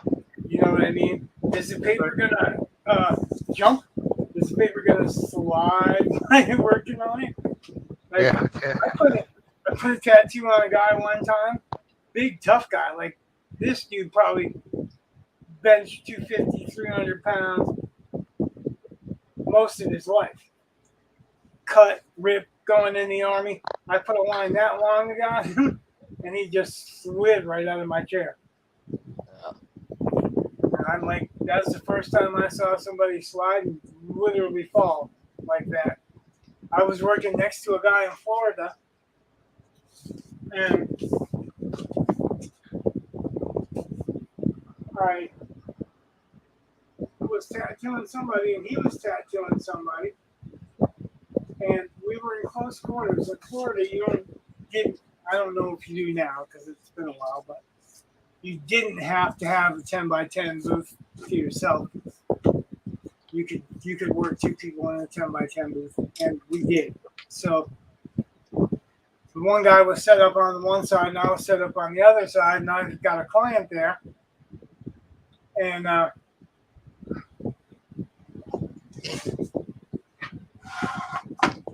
going right along because I'm paying attention to my tattoo and not what's going on around me, which is the lesson I learned from that day on, is to pay attention to what's going on around you too. Yeah. That the other guy's client fell out of his chair and into my client's lap. Like, the other guy threw his machine and tried to catch him, like, just barely got him before the guy's literally facing my client's lap. That's, Wow. yeah, that wakes you up. That tells you, Yeah. Yep, for sure. You got to You do a little remember? bit more looking out and being aware, especially if you're working in close quarters. Speaking of that, Rich, do you remember in my booth in Brunswick, I had that guy's. I was tattooing a young guy, and he had his buddy there who was standing up watching, and his buddy that was standing up threw up on me over my shoulder. Yeah, we were just talking about that the other day, me and Keith. Yeah. It wasn't the client that passed out. It was the guy that was standing next to the client, passed out, fell, and bashed his head on like a step up lip. Yeah. Actually, it was the doorway actually. It was a girl. She had her head on. I was doing a piercing on her friend's belly button, and out of the corner of my eye, I just saw her friend kind of sway like a little bit, like you would see a tree sway out of the corner of your eye. So I just kind of looked up, and I saw her eyes roll back into her head, and down she went. First she slid, hit the side of her head on the door frame, then slid down the door frame. Her butt hit the floor, then she went back and hit the back of her head off the floor. They had to call an ambulance. I remember Marco was pissed because we had to call a fucking ambulance. Yeah, that We're all wasn't like, who dude, complained. she hit her fucking head. What do you want me to do? That wasn't who complained the most about that ambulance call, but we won't mention any names. Yeah, that's true. That's a good point.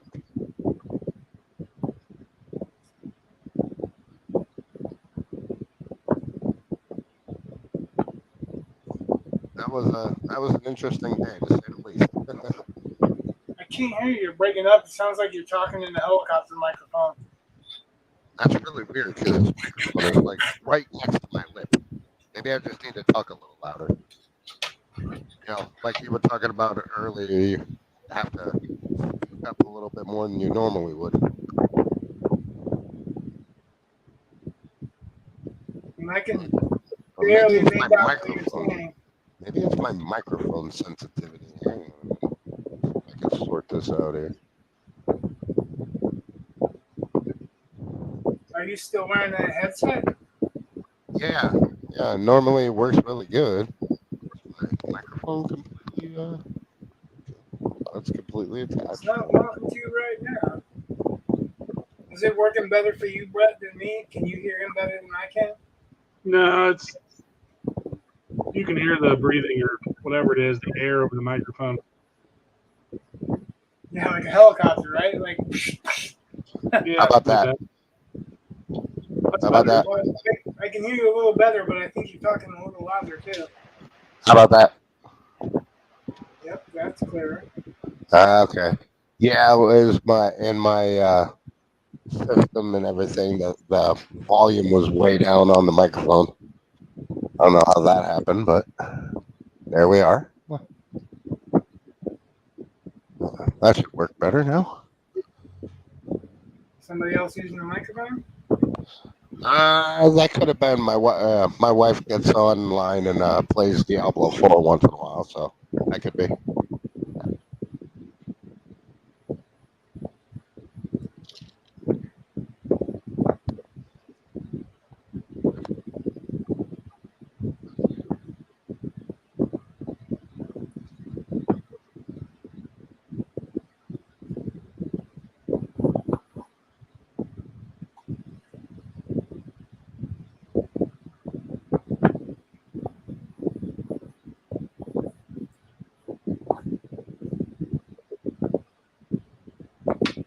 So, oh, by the way, Rich, at some point, you're pretty Did soon. it I'm again. gonna again. What the Yeah, like you said, by the way, and then it was like, and then you're oh, gone. Well, jeez. not gone, just really low.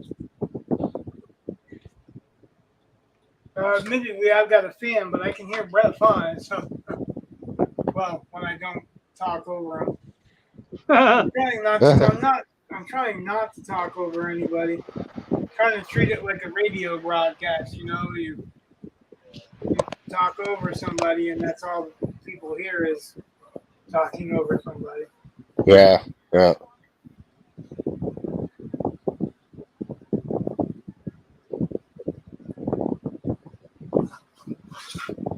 Perspective points. Did I ever tell you how much I hate perspective points? They're not. They're not a super big deal. But I am not a more mechanically inclined artist. I don't like to draw mechanics.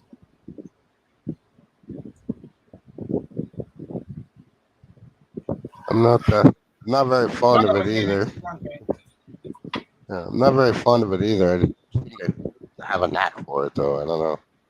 Kind of odd. I don't know if it's a knack or if you just are more comfortable, even though you're not thinking about it, drawing stuff that's more uniform. I suppose that that makes sense.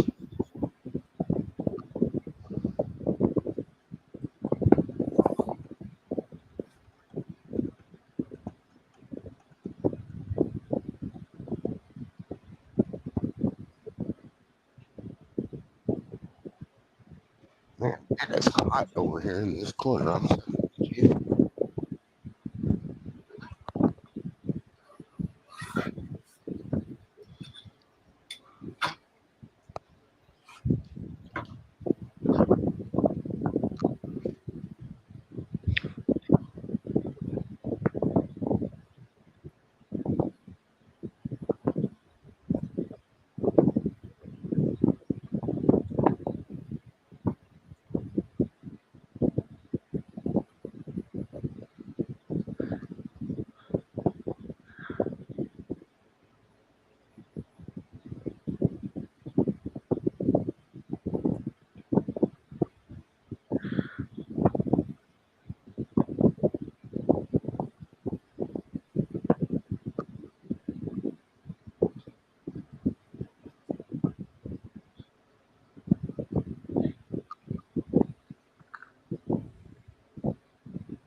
Oh, surprising.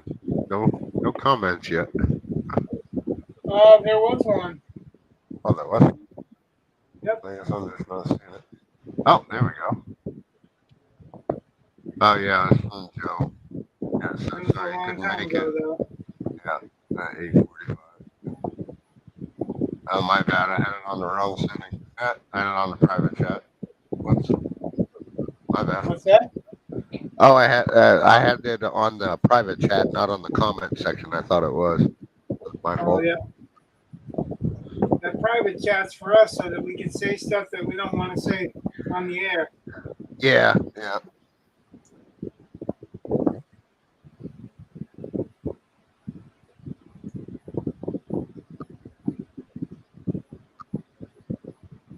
Like when I told Brett to talk to me after the show about that server I joined, that's because I didn't want to say anything on the air. But there is something I got to say, or want his opinion or input on, or whatever.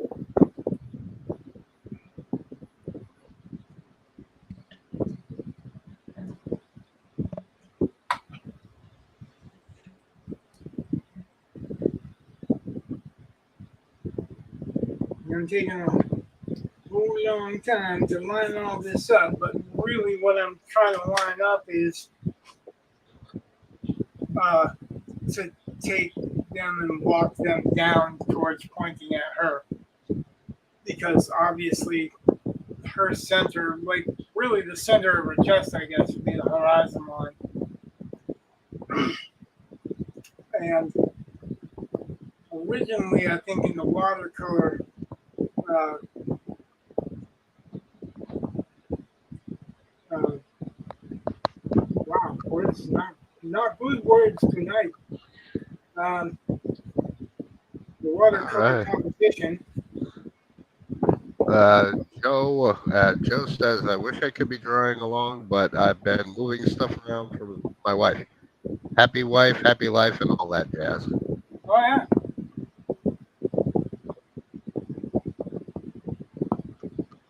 do what you need to do. Like we don't. This is not a plan to be a long stream.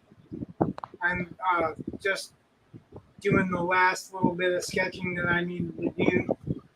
Like what I'm doing right now actually doesn't need to be done as hardcore as I'm doing it, but because I'm gonna deconstruct it anyway, because it's gonna be all on fire. And I'm just drawing shapes and trying to get those shapes right at the moment, so that they descend,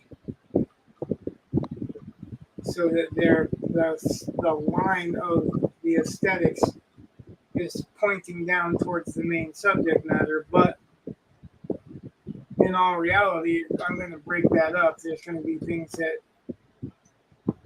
are broken, have holes through them, they're on fire, and you really can't see them. But as a whole, I wanted to make it look kind of cohesive. And originally, I had it on a little bit of a slope, and I'm not going to do it on a slope because while my color plan is to go from a purplish to pink to orange to yellows and whites, and then to browns and blues. Obviously, blues and pinks and blues and yellows being opposite, blues and oranges. Um, Complementary, I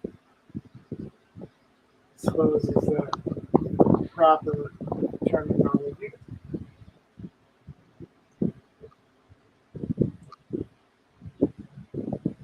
While that's going to still happen, I think it's going to be easier to build with a leveler looking ground.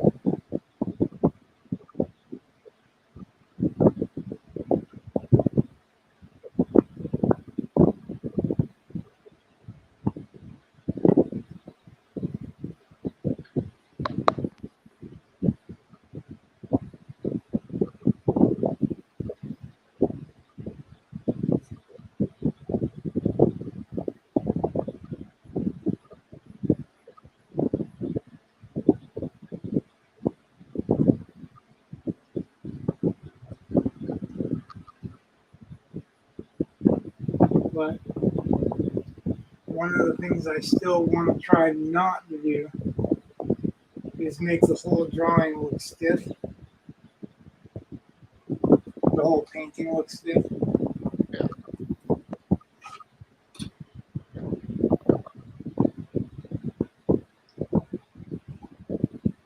I'm obviously, I was basically telling you this earlier when I said that I didn't draw all this on stream. I did some of it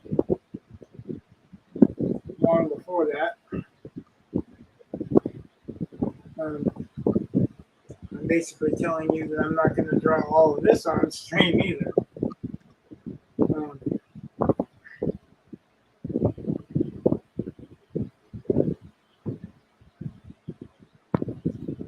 I'm just doing the basic layout. We all know basically it's going to be a castle,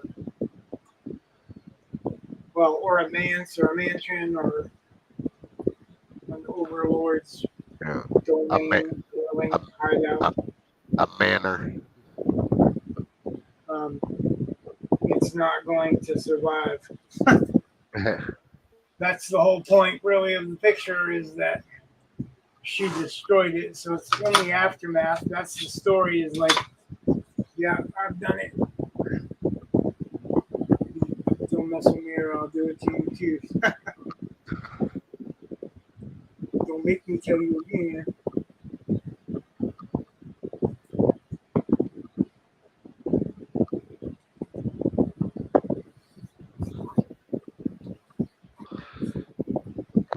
And the trick is that I'm gonna, I guess, mostly have to figure out off stream is what's going to be darkest, because I think the top's going to be darker, but then that means that there has to be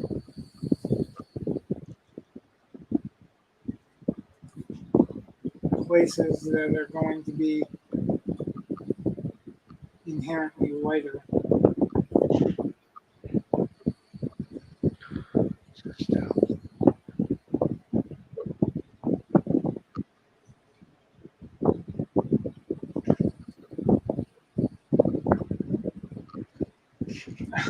I've got a triangle, and some may ask why I don't use it. I won't answer because it'll make me look even more dumb.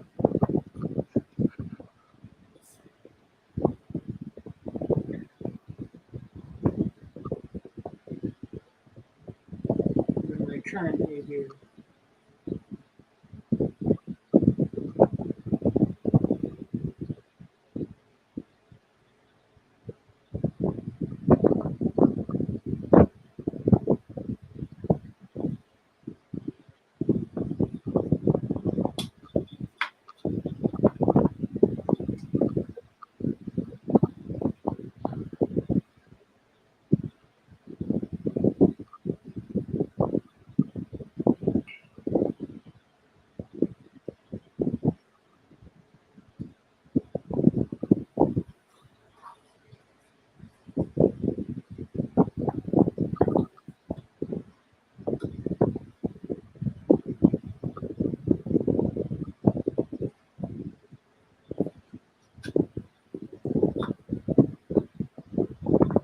I should have is an actual regular size ruler, but I drew so much in 11 by 14.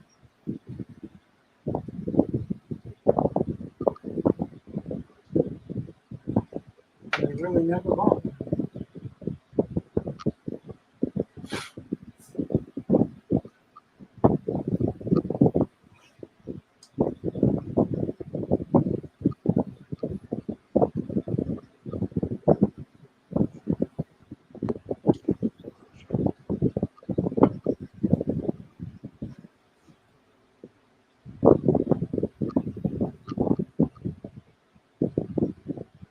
And of course, I've got multiple references, so I don't know which one to use more.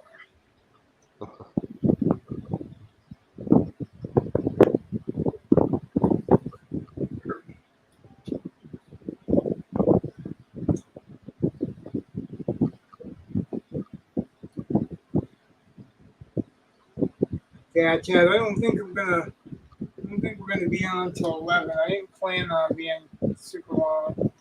Yeah. Like I didn't really even plan on streaming tonight because Joe wasn't going to be around. I couldn't get a hold of you, so I didn't know if you even were interested. You're not in your conspiracy theory capacity today, so Well, that's kind of a good thing. I ain't got any new ones today. what's Well, that? I said I don't have any new ones to talk about today. I just be kind of rehashing old stuff. Well, old stuff may be new stuff to some people. Oh, fair enough. Very true. There's always somebody out there that doesn't know. So,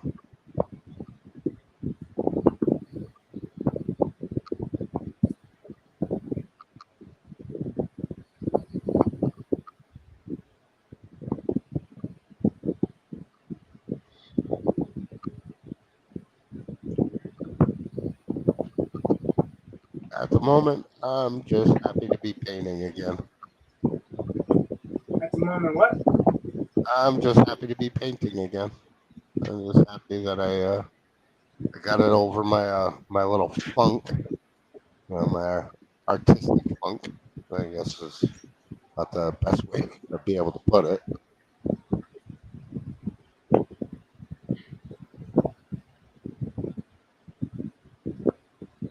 You probably never really experienced that being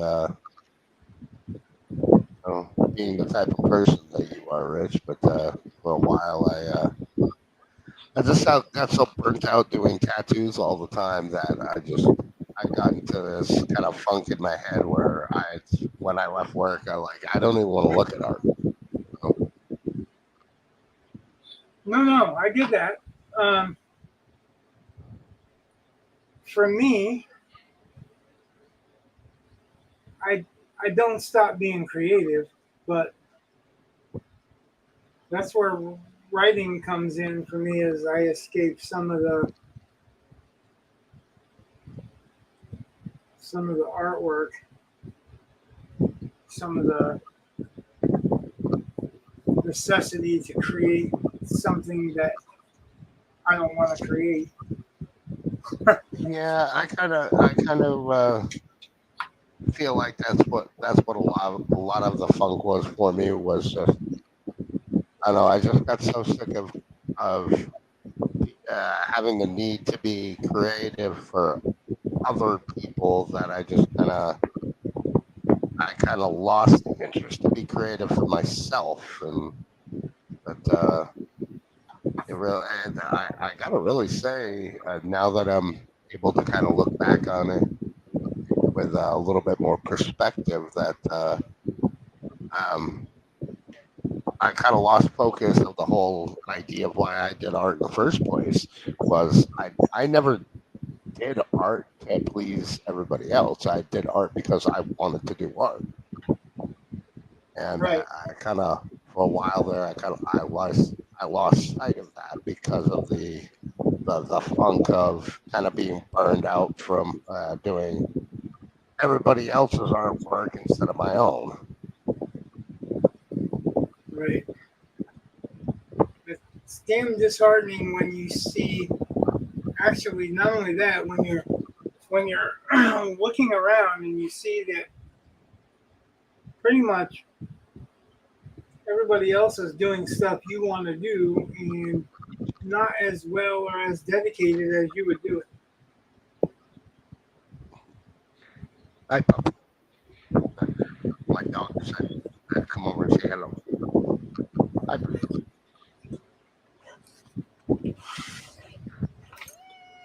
what? It's not time for out yet. Let's see. Darren's mom, 2006 says, "Hey, Rich, how's it going?" And oh hey, that's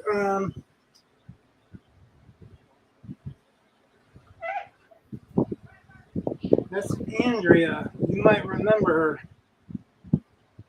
She's got a Phoenix back piece that I did. Well, and if that's actually her in the profile pic, I think I do remember her. You have to remember her. Yeah, that was Brunswick, right? What's that? That was Brunswick, right? Oh yeah, she was. Yeah. Yep, brother. Okay. Yeah, I'm pretty sure I do remember her. Yeah.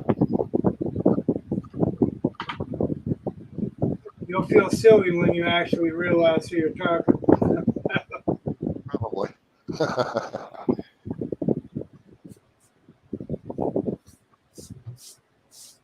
Actually, I took her to the Lewiston, Lewiston, right? Tattoo show. Jewel of the Arts. Oh yeah. She won something for a biomechanical eye,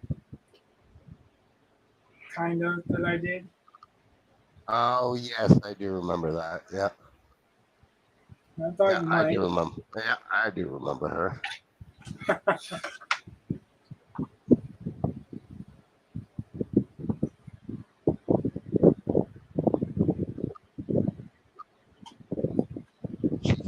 That's me, and yes.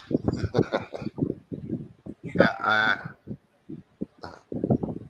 I'm fumbling it a bit, but I know well who she is. yeah. Darren's mom, 2006. This is Chad that used to work with Richard out in Brunswick. One of his pupils. She knows who you are. Oh, I didn't know. And you were pretty much the piercer there, so. Oh yeah. I always forget about that. Yeah, her daughter and my daughter were friends for a while. Oh. I don't know where that is now. It doesn't matter.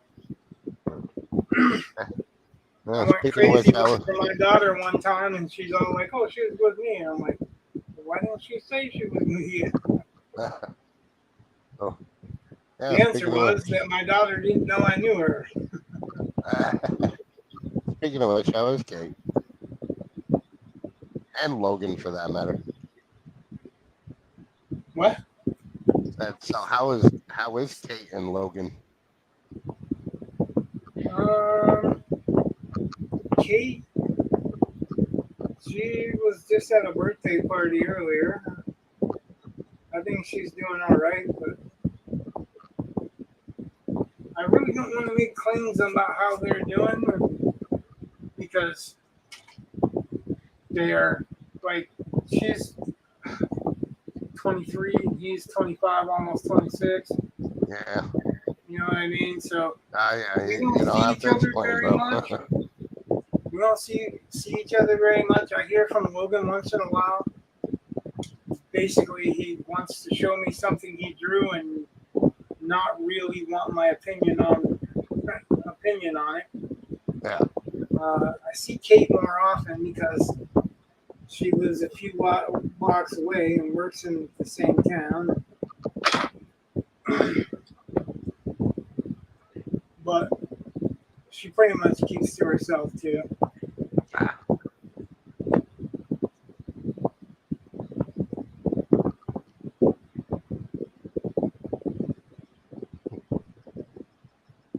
There was a while there I could have just said, I don't know because they don't like me.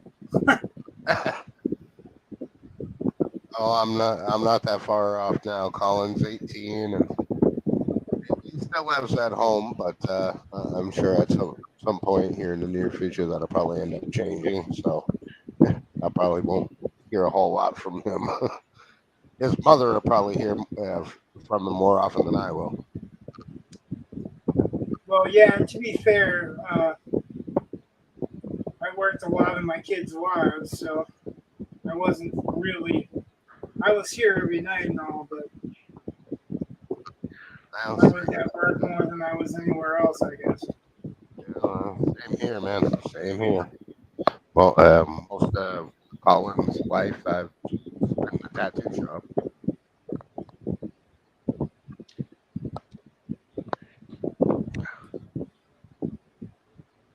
Yeah, she says she remembers you if you have been reading the chat. Yeah, I did see that.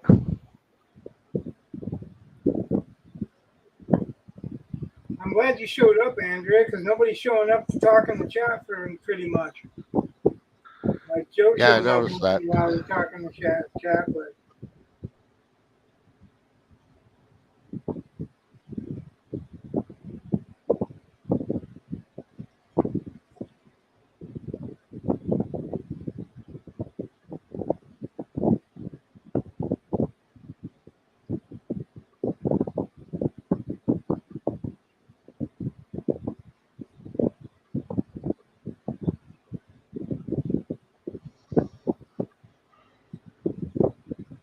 how are things going for you, Andrea? She's working at Habitat for Humanity, the Restore.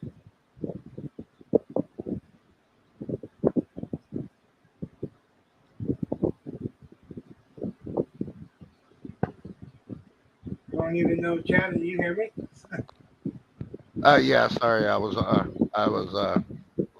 stuck with something else for a second.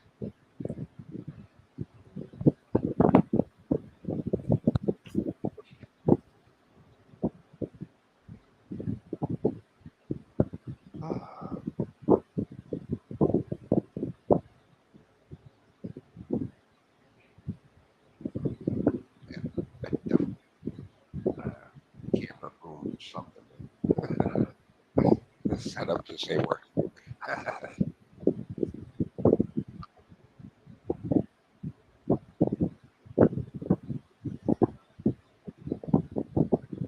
She gone already? There's Might be. Bob. She hasn't said anything yet.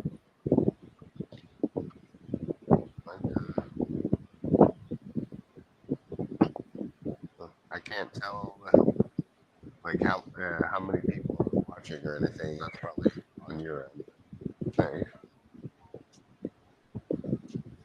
Oh, there we go.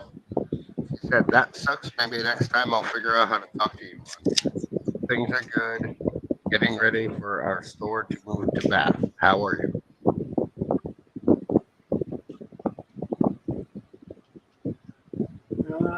Well, this can be expected, I guess.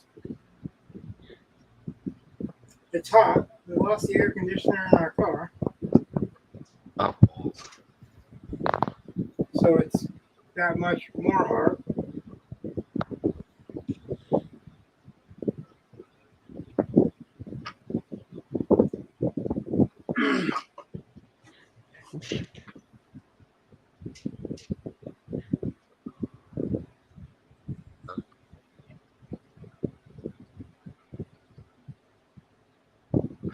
she chewing on something. As you can see, got a commission, a couple of commissions.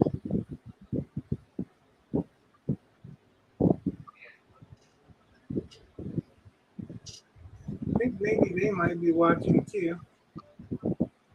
Last time I got a text showing me that they were watching.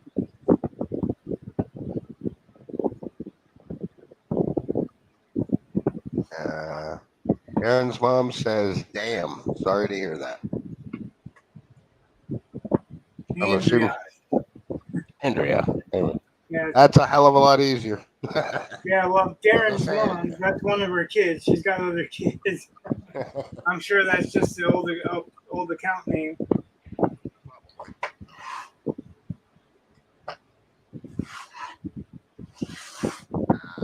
Andrea said, "Glad to hear that."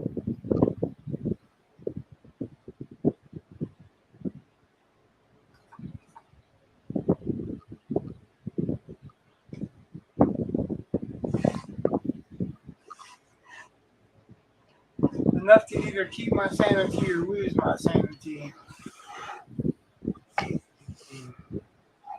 Not to confuse sanity with manatee. You read that shit? The that whale thing that was in the paper today. I don't generally read the paper, so no. I don't either.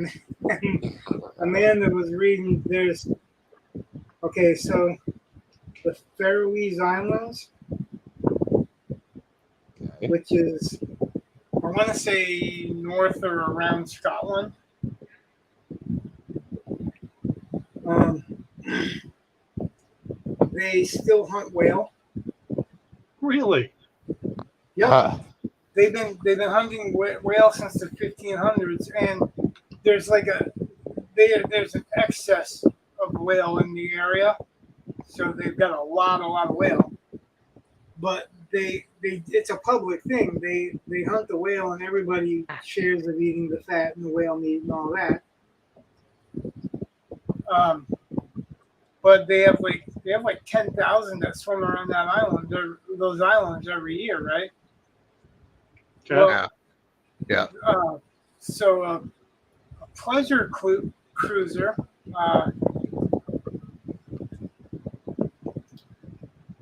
Andrew said I saw that part of Denmark. Disgusting. A, a pleasure cruise pulls into harbor just when they hunted 78 of them. Jeez. The water's all red all around the pleasure cruise boat, Oh and boy.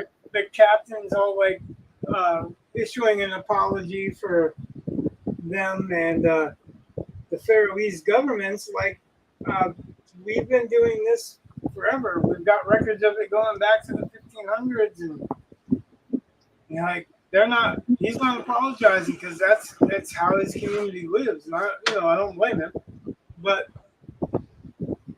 like me and Amanda were cracking up talking about dark humor. I was talking, all we can see is like, and out your left window you see the Faroese Islands and the beautiful gulls and blah blah blah. And out your right window, oh God, there's fish. And the whales are. Reminds me of an episode of South Park. There was this one episode that the Japanese were killing whales and dolphins indiscriminately because somebody in the government told them that whales and dolphins were responsible for bombing Nagasaki and Hiroshima. So all the Japanese people in the cartoon That were sounds just like South running around killing whales and dolphins. Yeah, we were just cracking up about like, oh, quick, whip out the fish dinner. Switch to beef tonight. Mommy, why are they stabbing them with 17 different?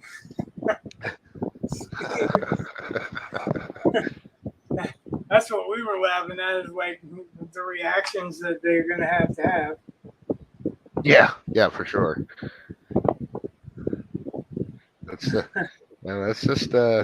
That's definitely weird. Yeah, I didn't think anybody hunted whales anymore, really. Oh no, they do. I mean, there are activists out there trying to stop that too, but Yeah, apparently the Faroese Islands is a staple to their diet. It's like the Eskimos have seals as a staple to their diet. yeah. They can't just grow stuff. They can't just eat maize or something. It's not sustainable where they are. Yeah. But yeah, like we were cracking up thinking like you're on this pleasure cruise, and then all of a sudden you're explaining to your kids why they're carving this whale up in the bay right next to you, or 78 of them. Yeah. Wow. Yeah, that's something. Right.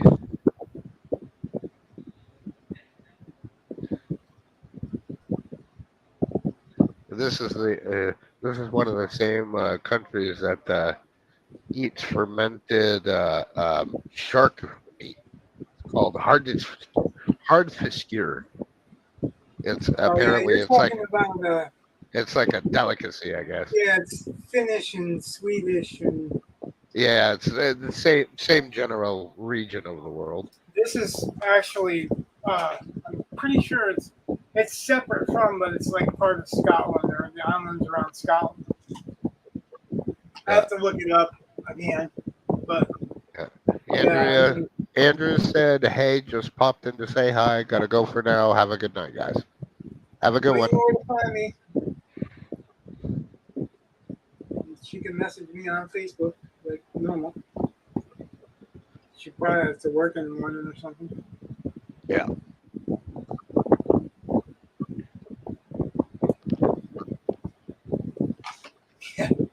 Horrible tragedy, and you're trying to explain to your kids Yeah. why the massacre of whales that they witnessed on their summer vacations happening. Yeah. Yeah. Like, yeah, that's dark humor, but that's the kind of, I guess that's the dark humor that I have, whatever.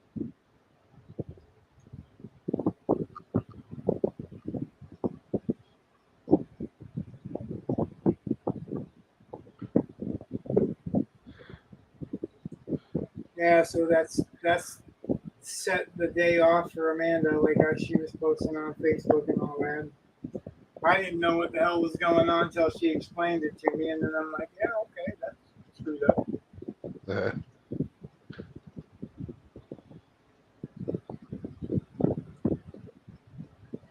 And then I was cracking up about the tour guide shit.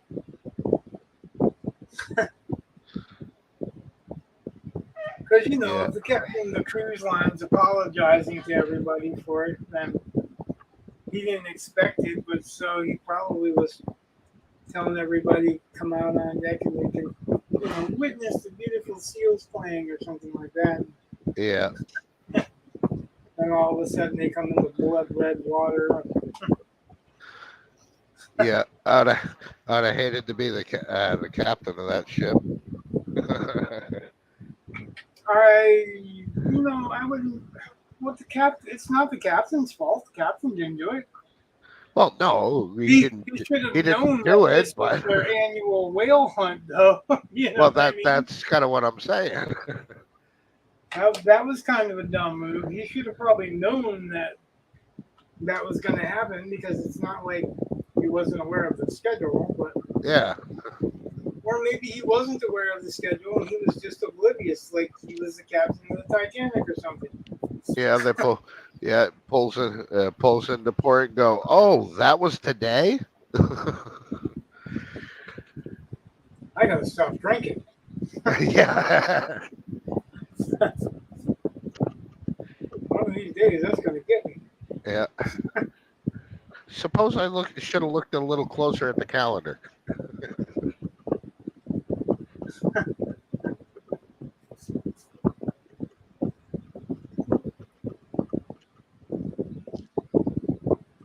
So, like, I don't know if you guys know it, but like, if you find something that you want to show on screen and it's not obviously rated X or you know what I mean, something out of the purview of the channel or too far out of the purview of the channel, you can hit share, and it will share a tab or whatever, or a Oh yeah. picture. And if you do, then you will ask my permission and I can put it up. So, like, if you want to talk about a news article or something that you found, or you want to look something up, I should have thought of that earlier when you were asking about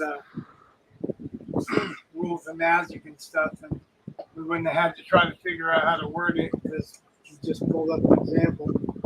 Yeah. But I guess, that, now you know better than just an example. So, True. True.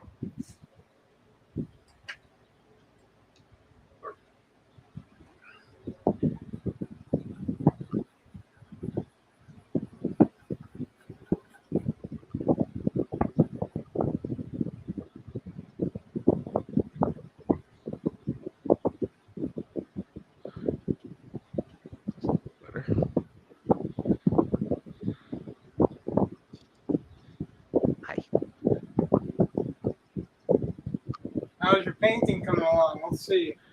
Uh, not too I'll, bad. I'll give you. Oh, Yeah.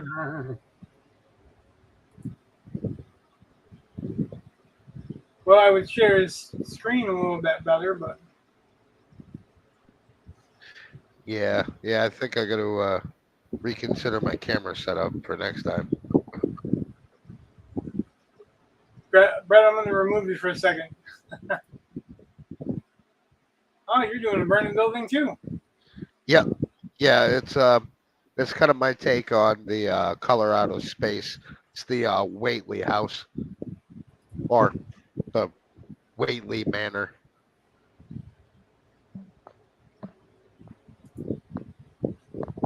Yeah, I don't know if I know about that one,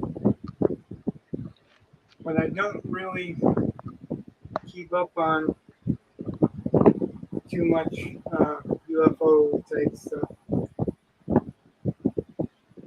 Yeah, this is Lovecraft. It's the Oh, duh. it's the Lovecraft story, the color out of space. The Whately The property is color out of space. Yeah, okay. the Whately property is where the meteorite crash landed like millions of years ago. Are you reading Lovecraft? I I've been reading it here and there for probably the past few years. Yeah. Yeah, you can't read that too steadily because he's hard to read. Tell me about it. I resorted to audiobooks.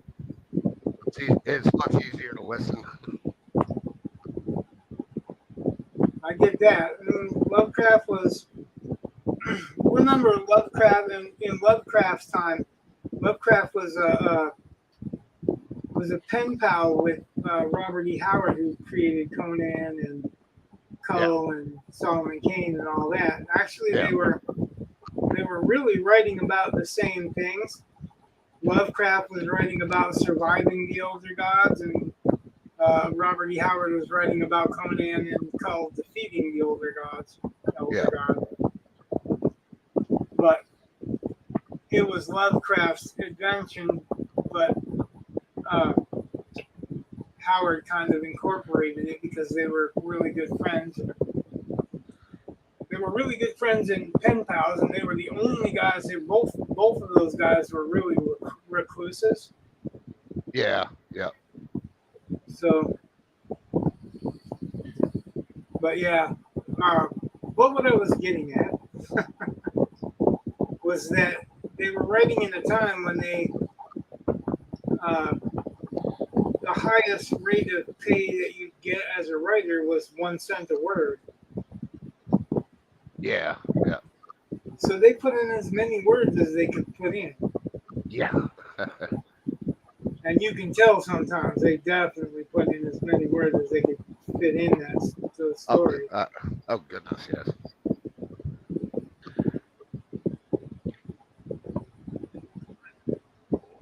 Stand up. Oh, there we go. Sit down, Jules. Robert E. Howard is one of the few writers that actually made a living writing short stories.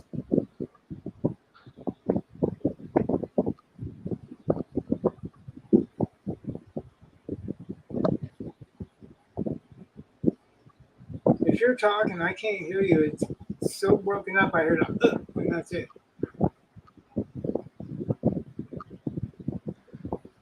No, I just hit my mute button by accident. That's what happened. You hit what? I hit my mute button on my headset by accident. Oh, okay, yeah.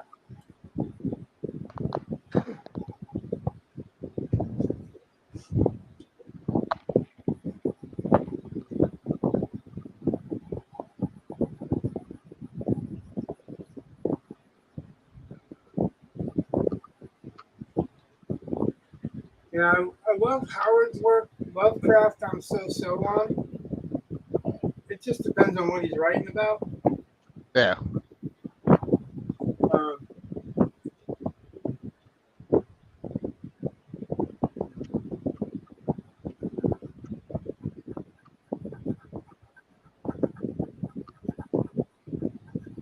I like the night gaunts, and I have to look up the story. What the night brings.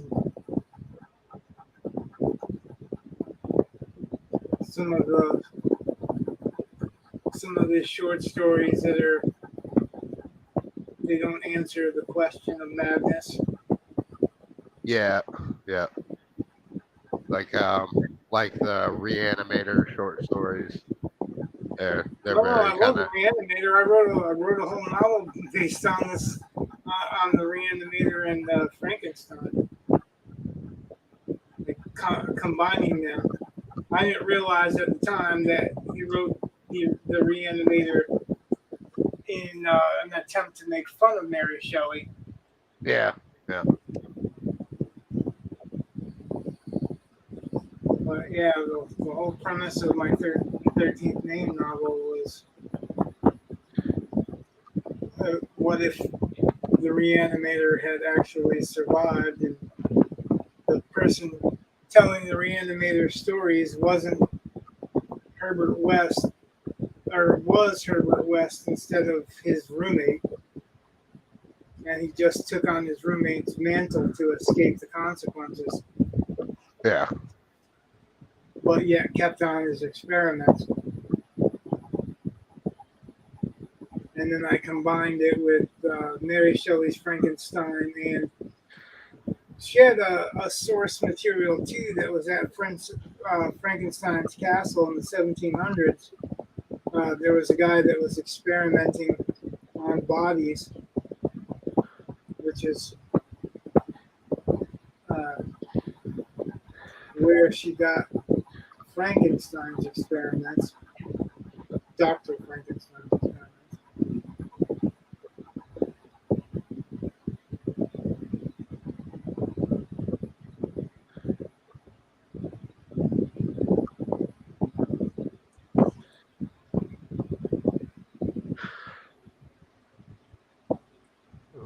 So Reanimator, yeah, I mean, now a lot of people critically didn't like him. They made fun of the Reanimator, but Yeah, yeah, yeah. There's it definitely was a lot of one parodies out there. it was one of the early. Well, there's a movie too, Herbert West's Reanimator. And there's a series of movies actually, Reanimator movies. Yeah, Um, but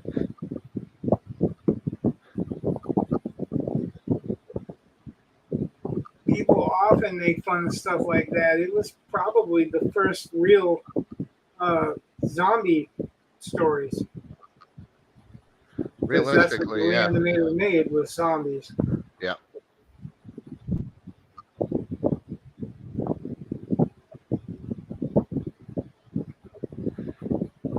Uh, I know George Romero had stated quite a few times that the Reanimator series gave him a lot of inspiration for his idea of the zombies.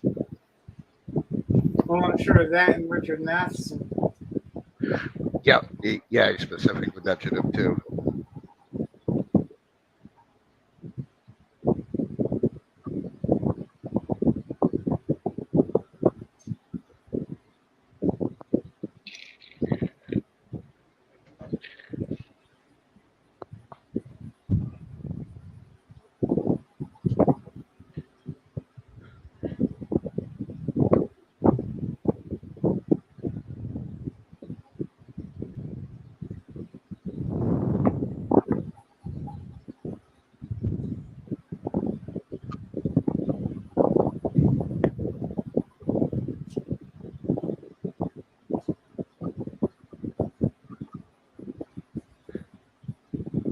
So cool. Yeah, you're doing some Lovecraftian stuff. That's good.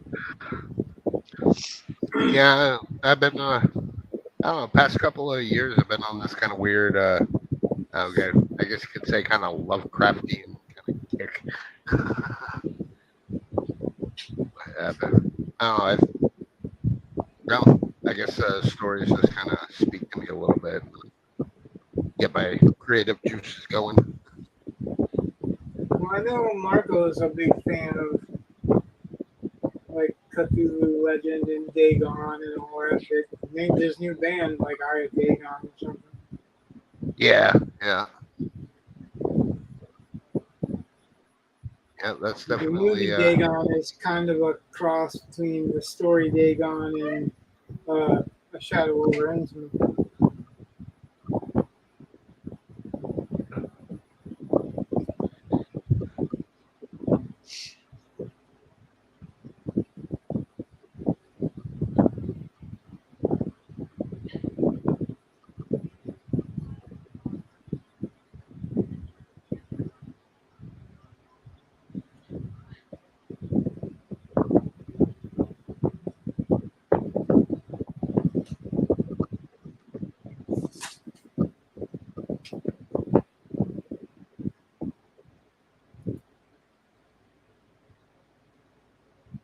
Right?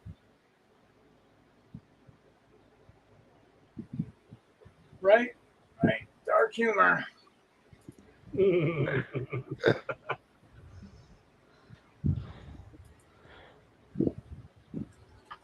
just like to leave those to see when you find them. That's all.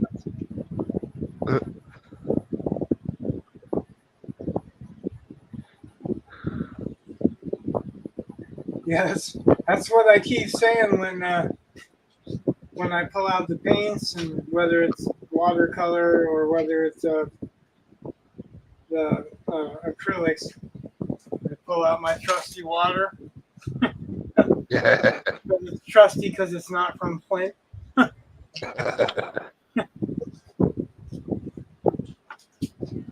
Because you know, if it was from Flint, it wouldn't be trusty water. Right. Yeah, yeah, it'd be rather questionable. Is that Camp Lejeune too?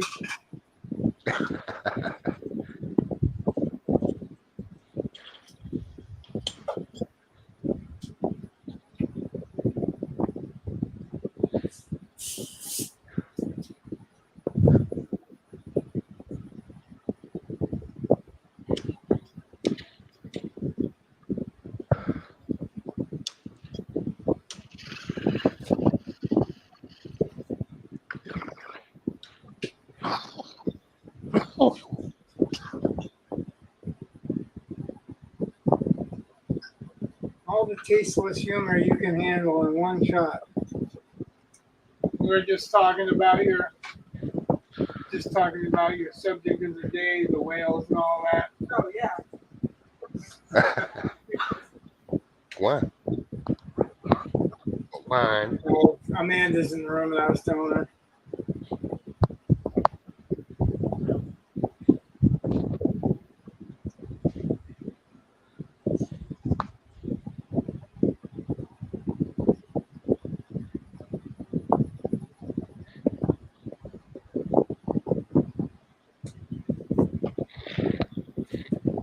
Yep, I guess it's going to be just about right.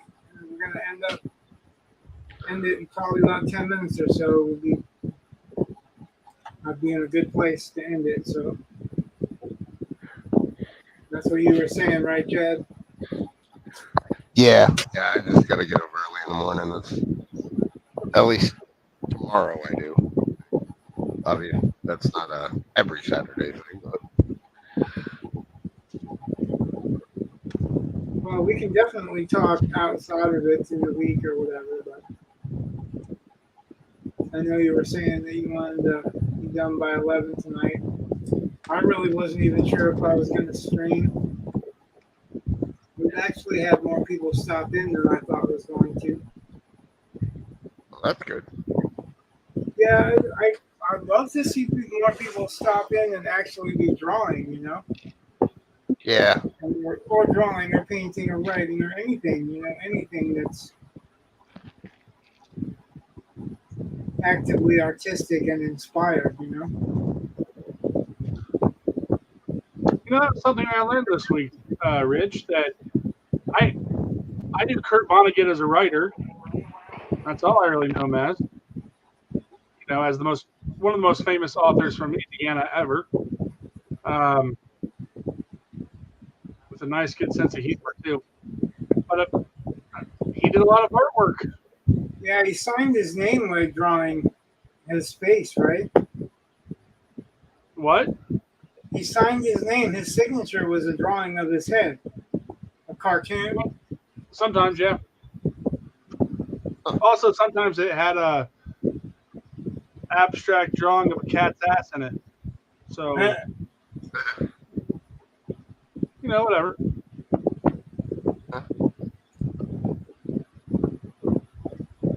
That sounds not unlike what I would expect. Yeah, it wasn't really what I expected either, but No, not unlike what I Oh. expect. I was not expecting a cat's ass, especially not as part of your signature. But I don't know. It was kind of interesting, kind of inspiring. I was talking to someone in that server about like they were talking about the Wheel of Time, and so I kind of picked up the conversation a little bit because we were talking about Brandon Sanderson. I was saying that he finished finished the Wheel of Time when James Oliver Rigney died, and he's like, I thought it was Robert Jordan that wrote those books, and I'm like, it was James Oliver Rigney writing under the pen name Robert Jordan, which he got from For Whom the Bell Tolls by Hemingway. Like, they didn't realize that it was one of his many pseudonyms. And it's ironic to me how many people didn't realize that it was a pseudonym. Robert Jordan is the main character in For Whom the Bell Tolls. I guess, not everybody reads anymore. Yeah. It's kind of a problem. One of the things I've never understood about, I guess I understand it. When I was in school, I never wanted to read the assigned reading, but I'm like, here's a class where at least once a week, if you want to sit around and read for an hour, you'll be okay. Because there'll be questions with it, but whatever. I mean, it's still just, here's something to read and here are the questions with it. You're basically talking about what you're reading. Yeah. Who doesn't want to talk about what they read if they're a reader? Yeah. Yeah. Like, I'm reading this great book. What's it about? Yeah. Who's the main character? What they're doing? That's all the stuff you really want to talk about. Well, then, Gatsby, Great Gatsby, is only like 100 and some pages. I mean, it's short. Like, you can read it in a day. And we're going through like a chapter a week. Well, a little bit more than that because there's 9 chapters and I get done normally faster than that. But still, I mean, it's not doing that many chapters. I mean, ever at one time. None of them are all that long. And kids just refuse. And they'll look at Spark Notes and all this stuff, and like, you spend more time skipping the assignment than what you'd spend just reading the assignment. You spend more time and effort, right? Yeah. And cheating the knowledge than enjoying the story. On paper, though, Gatsby is a book I should not like. Like, if you were just to write down the characteristics of things I want to read, Gatsby does not show up. Well, when I was in school, the only thing I wanted to read was Conan the Barbarian and Tarzan. No. And the only reason that I wanted to read Tarzan was because my mom had started reading to me as a kid. But what got me into reading was one of my teachers.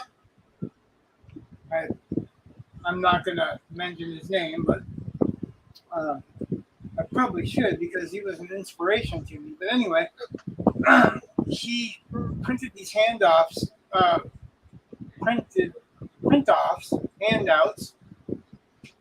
of Bradbury stories.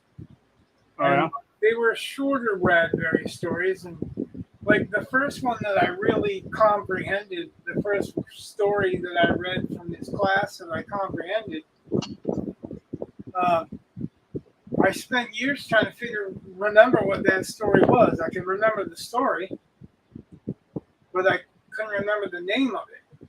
I couldn't remember what collection it was in or any of that. It wasn't a Martian story. It was about this guy that wakes up in the middle of the night thinking about a bully and decides that he wants to go and kill him.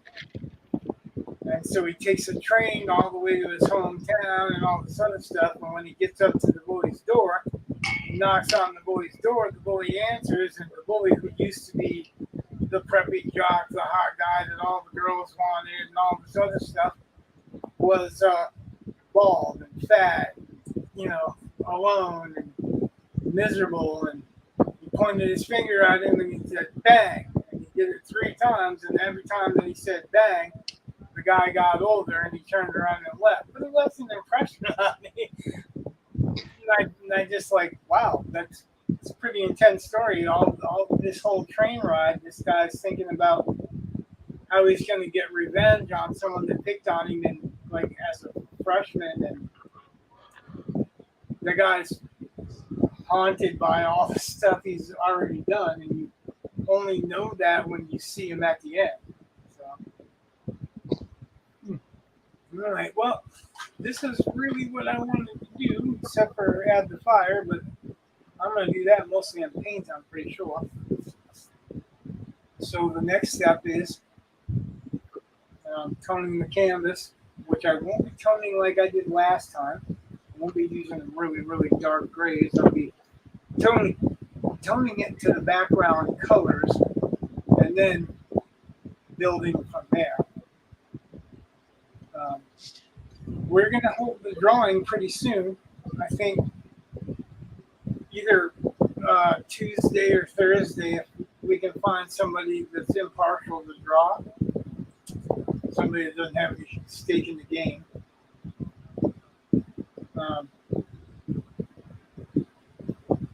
So maybe I'll either get my wife to draw, or maybe I can get my daughter over here to draw, because she's got no stake in it. Her boyfriend hasn't entered, so he's not playing. Now just cut the names up, put them in a hat, and she'll pick them out. But yeah, we're just been basically trying to figure out how to do that. I know there's a random generator thing that will scroll through the chat and then pick of the active people in the chat. I kind of wanted to do that just to reward those people that are active in the chat, but it could be between 3 people. So, Yeah. we have at least 100 subscribers now. Let me see what we got.